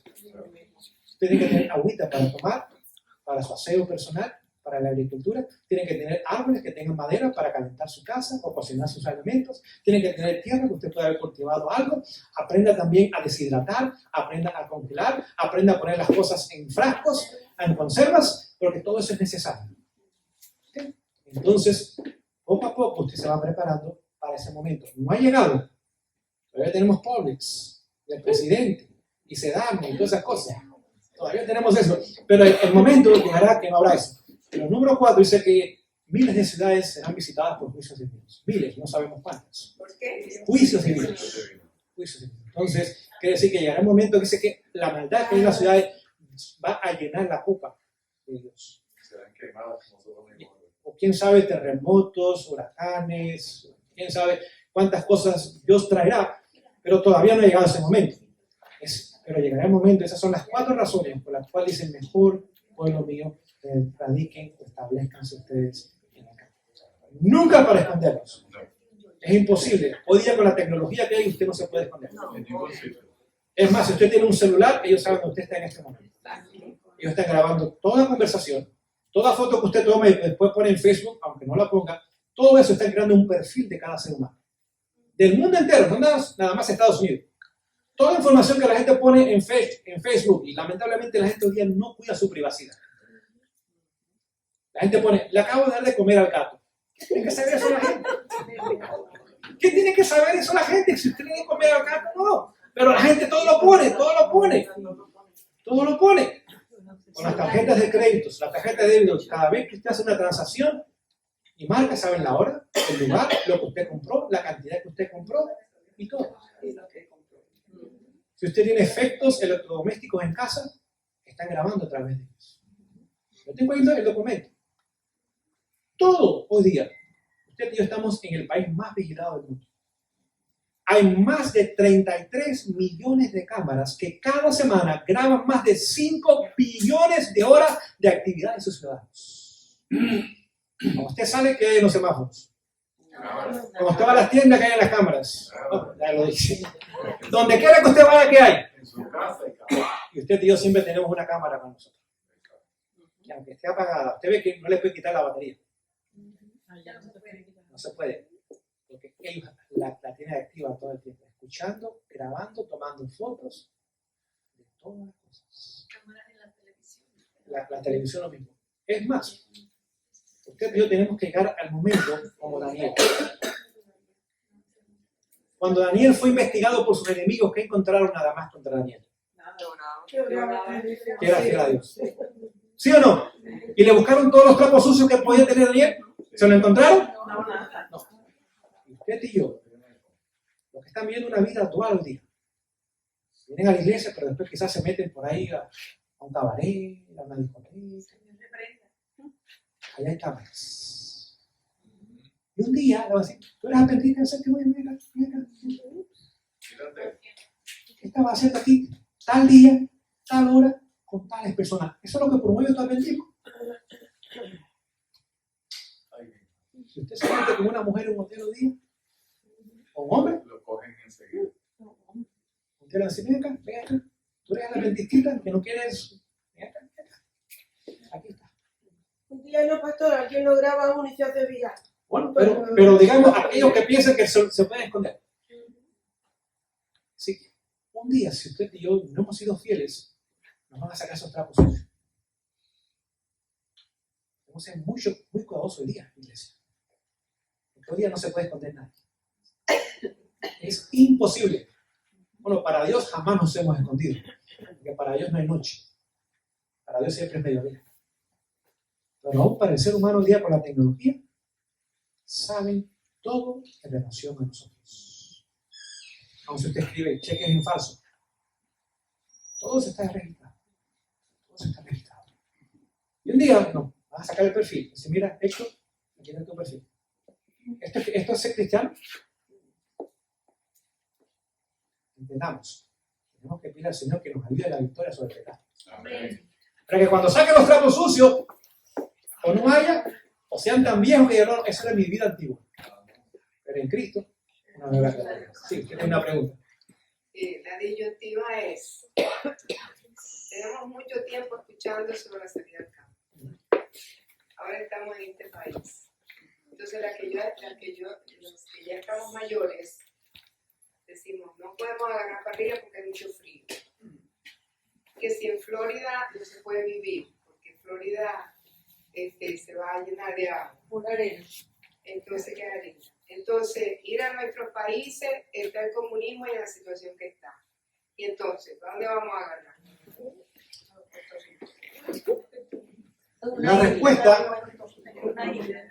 La respuesta es fácil, pero Dios la tiene, no yo. Querida iglesia, tenemos que ir de rodillas. Decirle, Señor, ¿qué tú quieres que yo haga? Hay personas de edad, quizás mujeres solas, personas que no tienen recursos, quizás padres con niños pequeños, etcétera, etcétera. Señor, ¿qué tú quieres que yo haga? Yo estoy dispuesto, pero muéstrame lo que tú deseas que yo haga. Yo creo que el Señor va sinceramente a contestar su pedido. El consejo es que se unan 2 o 3 familias, si es posible. Digamos que quizás hay una señora de edad avanzada. Ahora usted le invita. Quizás esa señora tiene sus ahorros. Le puede ayudar a comprar la propiedad. Con la condición de que usted va a cuidar de ella. Y quizás ella no puede trabajar en la agricultura, esos años no se lo permiten, puede preparar los alimentos. Puede lavar la ropa. Quizás una pareja joven, ahora ellos pueden trabajar en la agricultura, ellos pueden salir a trabajar, pueden hacer otras cosas que esa señora no puede hacer. O hay 2 o 3 familias, quizás en una familia son expertos en salud, otros quizás en construcción, otros quizás son expertos en otras áreas, y si se unen los recursos y se reúnen los talentos, puede trabajar. Amén, seguro que sí. Pero no podemos ir siendo egoístas. Esto es mío. Esto es mío. Y es ahí donde a veces hay que tenemos que entender que el Señor para cada familia tiene un plan. Yo no lo sé. Si yo lo supiera, se nos dijera en este momento. Pero Dios tiene un plan como lo tuvo para mi familia. Nosotros por 7 años luchamos para salir. 7 años. Vivíamos en Chicago. Vas a pensar. 5 años ahí, tratando, las puertas no se abrían. Fuimos a California después. Estuvimos ahí hasta que el Señor por fin nos abrió las puertas donde estamos. Y es cierto, es frío. ¿Pero saben algo? El frío es una bendición. Por 3 razones. Número 1, la gente no le gusta. No hay mucha gente. Sobre todo hispanos. Eso es bueno. Que la población hispana sea poca. No me entiendan mal, gente.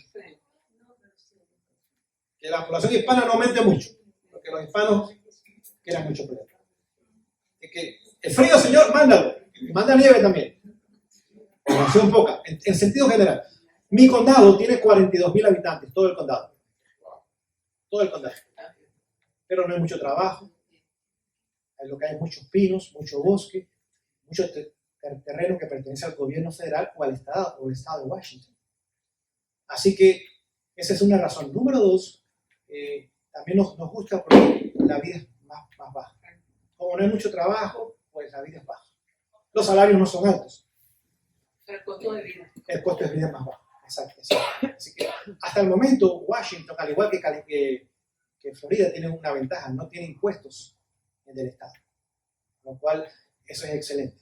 Para no sé por cuánto tiempo más va a durar eso. Tarde o temprano lo van a poner. Créeme, el gobierno ve en cada uno de nosotros un signo de dólar y cada vez más grande. Así que tarde o temprano, tanto ustedes acá como este servidor allá, vamos a perder esa posibilidad. Okay. Número 3, como es un condado pobre, porque hay muy poca población y poco trabajo, está exento de muchas reglas del gobierno federal y del estatal. Digamos, para construir una casa, yo puedo construir una casa prácticamente sin permiso. ¿Sin qué? Sin permiso. Sin permiso. Ahora, yo tengo que llevar un plano al condado y el condado me lo tiene que aprobar. Pero no es que viene a revisar cada cosita. Como aquí, digamos, usted hace una pared, tiene que venir impresionado. Usted pone el piso, tiene que venir impresionado. Usted pone la electricidad, tiene que venir impresionado. Usted pone la plomería, tiene que venir impresionado. Todo es aprobado. Y todo es dinero. Entonces, como es pobre, el gobierno sabe que, bueno, para ayudarnos a los pobres, nos exenta de muchas regulaciones del gobierno. Y nos da un poquito más de libertad. Pero hay el precio. Se llama invierno. Se llama nieve. Porque aquí no hay Edén todavía. Todo lugar tiene sus pros y sus contras. El lugar perfecto es en el cielo nada más. Pero pronto vamos a llegar allá. El Señor viene a buscarnos allá. Querido hermano Chávez. A veces sabemos que viene la ley dominical, pero como benditas a veces no estamos conscientes del tiempo que va a durar la persecución. Son 2 tiempos de gracia, primero y después se cierra la gracia. Según he escuchado, son 3 años y medio. En Estados Unidos, las propiedades uno tiene que pagar taxes. Claro. Si uno no paga un año, enseguida va a una subasta y se la quita. Somos hispanos. Y a veces tenemos una familia en este país, en el otro, y sabemos que en otros países no hay que pagar taxes. Entonces, con respecto a eso, muchas personas no pienso que están sacando esa conclusión de este país con respecto a eso. En cuanto a salir del país o no, yo no sé. Cada familia tiene que ponerlo en oración. Hay ventajas en ambos lados y hay desventajas en ambos lados. Así que pídale al Señor, Señor, ¿me quedo o me voy? El Señor le va a decir qué hacer. Así que, y el Señor, si usted se queda porque el Señor quiere, el Señor va a hacer algo a su favor. El plan de Dios nunca fracasa. Dios nos ama a nosotros mucho más de lo que usted y yo pensamos. Somos la niña de sus ojos. Así que el Señor nos ama y tendrá un plan si usted, Dios, con la gracia de Dios, permanecemos firmes y fieles. Hermana Iris. 2 cositas. Número 1, que si nos quedamos en las ciudades con el 5G nos van a freír.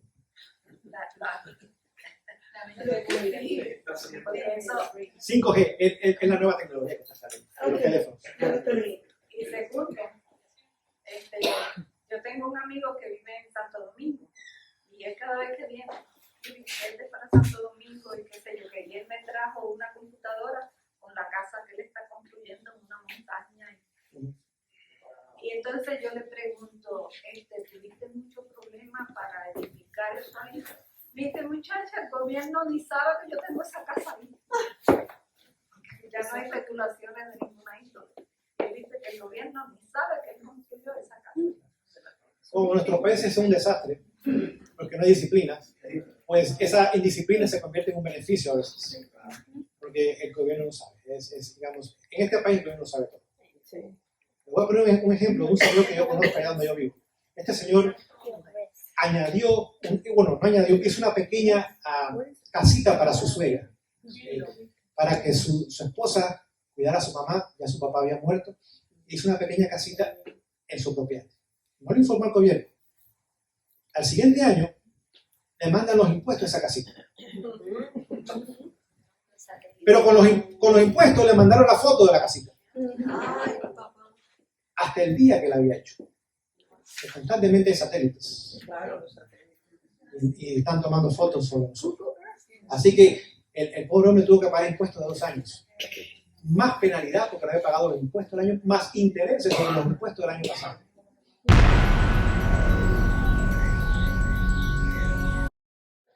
Pero quién sabe. Sí, dígame.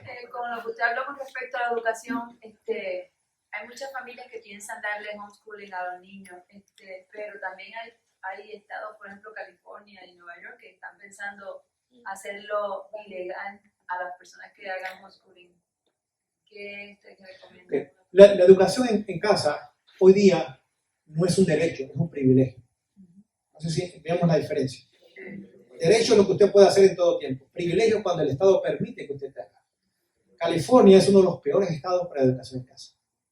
Como un estado completamente socialista, odia la educación en casa. La educación en casa forma líderes. Gente que piensa. No ovejitas y borreguitos que siguen ciegamente. Entonces, New York es lo mismo. Es decir que los estados más y más van restringiendo el privilegio de la educación en casa. Hay estados que tienen buenas leyes todavía. Así que, digamos, ustedes están aquí en la Florida, relativamente tienen buenas leyes en la Florida. Mejores leyes tendría lugares como Tennessee, Kentucky, Idaho, Montana, Wyoming, estados despoblados, donde mayormente lo que existe es población blanca que tiende a ser protestante. Entonces, esos gobiernos estatales no pueden fácilmente controlar a la gente. Y es donde más fácil es hacer la educación en casa. Nosotros lo hicimos con nuestros 4 hijos. Y gracias a Dios nunca tuvimos problemas con las autoridades, pero éramos cuidadosos. Digamos, a los niños no los sacábamos en horas de escuela. Porque aquí nos podía delatar. Decir, mira, estos niños deben estar estudiando, casi en la calle estaban. Así que si había que ir al pueblo, iba yo, iba mi esposa. O llevamos en domingo o en horas que ya fueran después de las 3 de la tarde, para no levantar sospechas. Además, no le decíamos a todo el mundo, estamos haciendo educación en casa, estamos haciendo educación. No. Y a los niños les dijimos, cuando les pregunten si usted va a la escuela, digan que sí, nada más digan que sí. Ahora, si le preguntan más, tienen que decir más, sean honestos. Pero no estén divulgando que hacemos educación. No. En boca cerrada no entra mosca. Así que hay que ser discretos, hay que ser prudentes como serpientes, pero mansos. Y establecernos en estados, si vamos a quedar en Estados Unidos, donde hay un poquito más de libertad todavía. Hay 3 señales de que un estado comienza a ponerse mal. Cuando la educación en casa es restringida.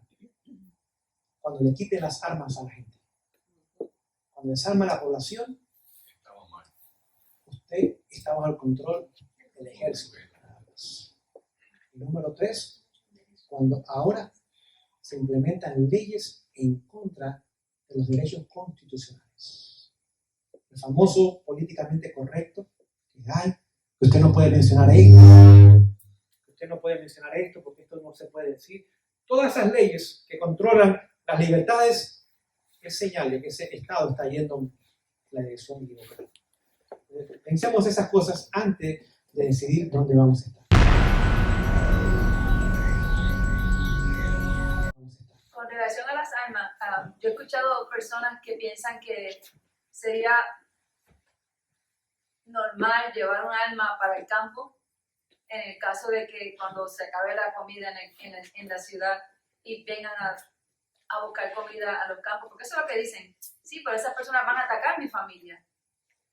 Entonces va a ser lícito. Pero entonces yo entiendo que, yo en lo personal pienso que yo no creo que sea porque Dios es el que va a cuidar, uno tiene que tener completamente la confianza en el Señor. El único país que en su constitución tiene derechos constitucionales para los ciudadanos de tener armas en este país. ¿Saben por qué? Por 3 razones. Número 1, la constitución no permite el ejército que tenemos hoy día en Estados Unidos. ¿Cómo es? La constitución no permite el ejército que tiene Estados Unidos hoy día. El ejército tiene un acceso a ciudadanos. Si alguien invadía este país, los ciudadanos se le iban a levantar y a repeler la invasión. Así, originalmente. ¿Por qué? Originalmente. Los que fundaron esta nación se dieron cuenta que los ejércitos en Europa habían sido usados por el Papa y por el Rey para perseguir a la gente que no quería y para controlar la población. Y la Constitución dice el ejército tan solo puede estar 2 años vigente. Y ahora el presidente tiene que pedirle permiso al Congreso. Y si el Congreso ve que merita que el ejército continúe, lo garantiza por 2 años más. Pero desde la guerra civil al presente, tenemos un ejército permanente que es completamente no constitucional. Es inmenso este ejército. Así que ustedes lo van a ver, y yo también. Cuando la policía no puede, ¿a quién trae? El ejército. Y viene con tanques, y viene con armamentos pesados, con carros blindados, y es fuerza. Porque lo único que se entrena en el ejército es ¿para qué? Es para matar. El ejército no es para entretener, es para matar. O te mato o me matas, pues yo te mato primero a ti. La única razón de un ejército es destruir al enemigo. No es tomarlo preso, esa es una segunda opción, es destruir al enemigo. Y los padres que fundaron esta nación, no, ejército, mira cómo en Europa han perseguido a la gente, han matado gente, los reyes y el sistema papal lo ha usado para reprimir al pueblo. Nosotros no queremos ejército en Estados Unidos. Ustedes, ciudadanos, ustedes hacen el ejército gratis de la nación. Usted se compra su arma, usted se capacita y se entrena, y si viene un invasor, salimos todos, ¡bum, bum, bum! El invasor se va y se acabó el ejército. No le cuesta un centavo al gobierno defender el país. Por eso este país no ha sido atacado por ninguna nación. No. Porque es el pueblo el que está armado. Exactamente. Hay más de 600 millones de armas en las manos del pueblo. Más de 600 millones de armas en las manos del pueblo. Y eso es lo que se ha contado. Además, sí. La segunda razón de la segunda enmienda era no ejército y el pueblo nos va a defender. La tercera razón, dijo Madison. Madison fue el que escribió la Constitución. Jefferson fue el padre de la Constitución, pero Madison la escribió. Él dice, los 2 peores enemigos del pueblo es el gobierno y los ladrones. Pero si armamos al pueblo, no va a permitir que el gobierno se convierta en el ladrón. Es decir, era una medida preventiva contra un gobierno totalitario y autoritario. Pastor, El pueblo no lo iba a permitir. Sí. bueno, eso fue lo que pasó en Venezuela. Le ofrecieron a la gente que entregaran las armas que tuvieran y se las cambiaban por comida, por algo. Y desarmaron al pueblo. Ahora el pueblo sale a luchar con piedras mientras la policía tiene armas y perdigones. Entonces, por esas 3 razones, la segunda enmienda, ¿no? de las 10 enmiendas, es la segunda. Es extremadamente importante para ellos. Y el pueblo americano no entiende eso. Y hoy día, a través de estas masacres que están tomando lugar, en vez de culpar al culpable, ahora quieren culpar a los ciudadanos de este país y quitarles su derecho constitucional. Y la mayoría de los hispanos están de acuerdo con eso. Es cierto, porque venimos del catolicismo. Y en nuestros países, las armas ilegales, es mala. No, las armas es neutra. ¿El cuchillo es malo o es bueno? Depende del uso que yo le dé. ¿Mi carro es malo o es bueno? ¿Yo puedo matar a alguien con mi carro? ¿Yo puedo matar a alguien con un destornillador? Entonces es malo el cuchillo. ¿Soy yo el malo? Es que yo soy maestra, yo no entendía eso. Yo pensaba, como cristiana, que nosotros no debíamos apoyar que la gente tuviera armas, porque las armas son para matar. Yo no entendía eso, de por qué teníamos que apoyar tener armas. Y luego sí, con todo eso que ha sucedido, pues entiendo las razones. Lo que sí, de verdad, yo creo, y en la escuela de cada rato pues se hacen drills para en caso de ataque y todo lo que estamos viendo, es que sí debería de haber leyes que estudiaran a quién se le vende el arma, qué récord criminal tiene. No se pueden vender las armas a cualquier persona que llegue a comprar, ese es el problema. Claro. La persona que ha abusado de los derechos pierde el derecho. No sé si me explico. Cuando una persona abusa de un derecho y no sabe usarlo correctamente, pierde el derecho.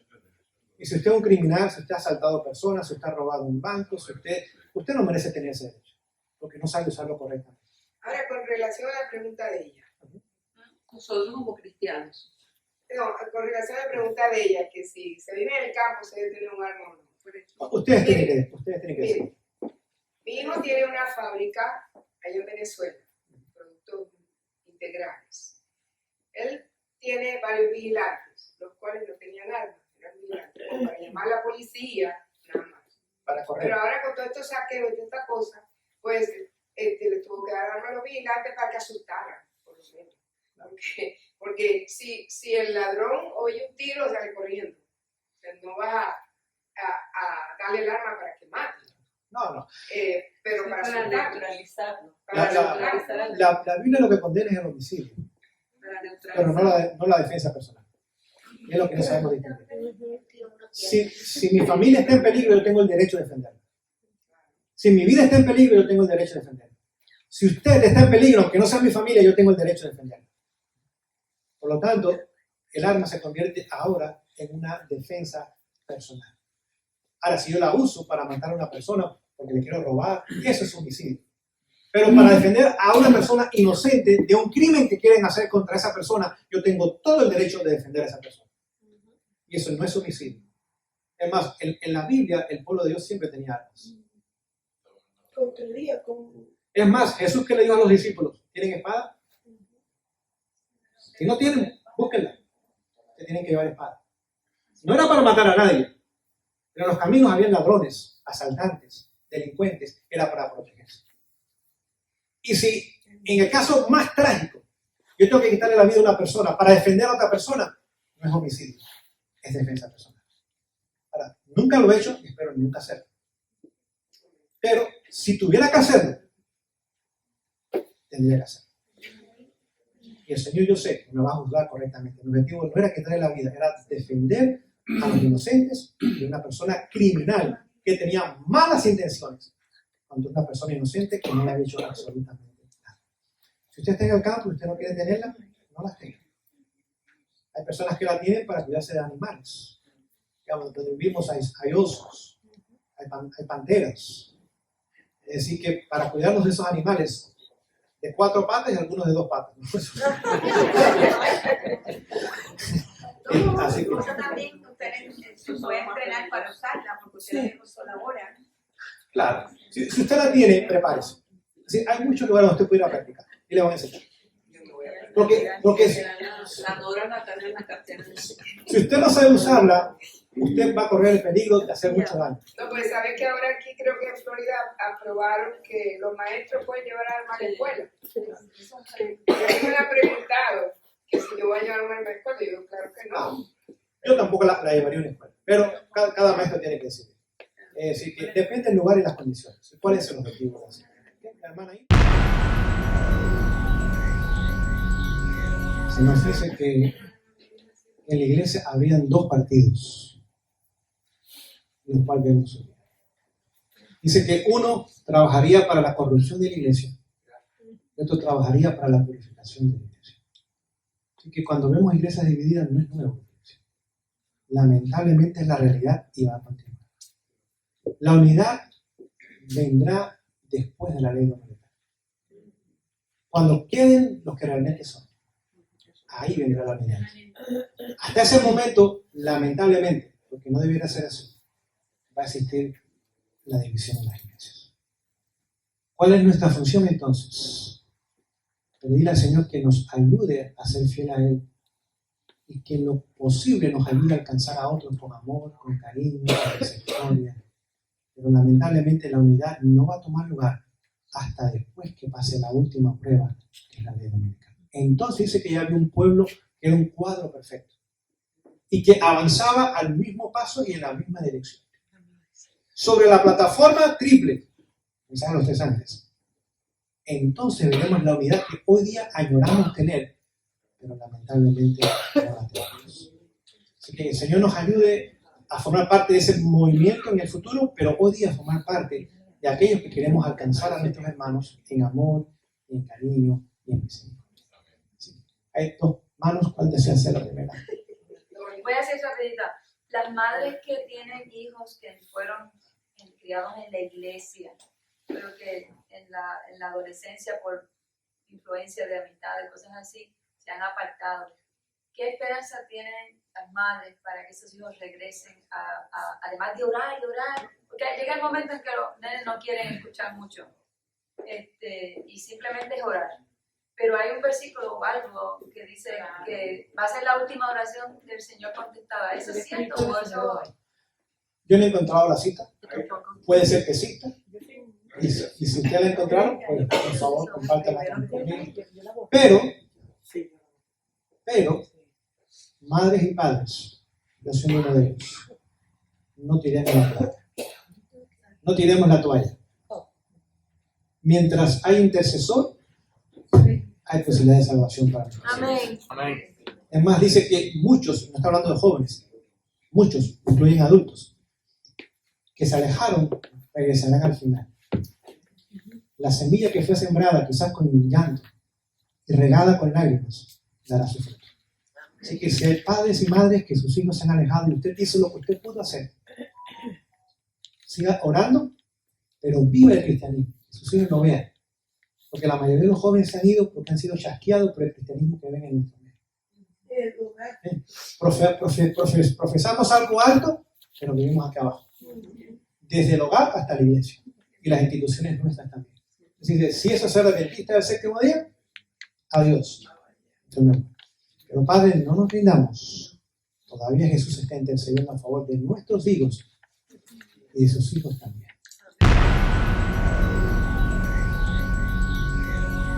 Es más, el cambio climático está basado en la encíclica de Laudato Si, o alabado sea Él. En el párrafo 237 dice cómo el sábado era para la nación judía un día de descanso, lo cual no es cierto, era para todos, no era para los judíos nada más. Dice, el descanso del domingo va a restaurar tres cosas. Dice, nuestra relación con Dios, nuestra relación entre nosotros y nuestra relación con la naturaleza. Dice, y cuando participamos de la Eucaristía, que es la Eucaristía de la misa, nos ayuda a sanar nuestras propias heridas. Así que es un llamado claro al domingo. Y si usted sigue más abajo, dice que la gente debe poner presión sobre los legisladores. ¿Cómo se llama eso? Boicot. Para que ellos cedan a la ley dominical. Así que es un llamado, obviamente, a la ley dominical. Y eventualmente tomará lugar. Ya sea por el cambio climático o lo que sea, el enemigo usará diferentes elementos para traer a realidad lo que él sabe que va a tomar. Pero yo no entiendo algo, que tiene que ver el clima. Eso es solo una excusa. O sea, es una manipulación tan grande y tan bien concebida. Una falta de respeto. Sí, ¿qué tiene que ver el clima con la ley dominical? Eso, entonces, ahí es donde entramos ¿cómo se llama? A la falta de educación espiritual, que nos dejamos envolver por cualquier viento de doctrina. Pero una de las cosas que dicen, que alegan en esto es el descanso en las fábricas de los carros. Sí. Todo eso contribuirá a que haya menos contaminación en la atmósfera y ayuda al cambio climático. Sí, por supuesto, ese descanso tiene que ser el domingo. El domingo.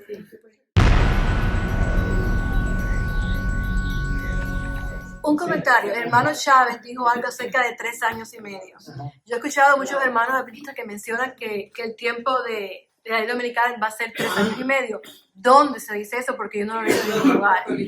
Entiendo que el último tiempo profético terminó en 1844 y después de ahí no tenemos más tiempo para nada. Exactamente. ¿Es correcto?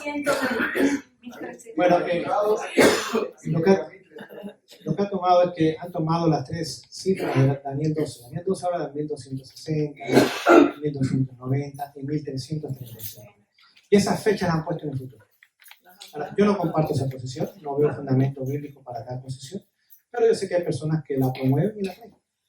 Para mí es especulación, en el mejor caso.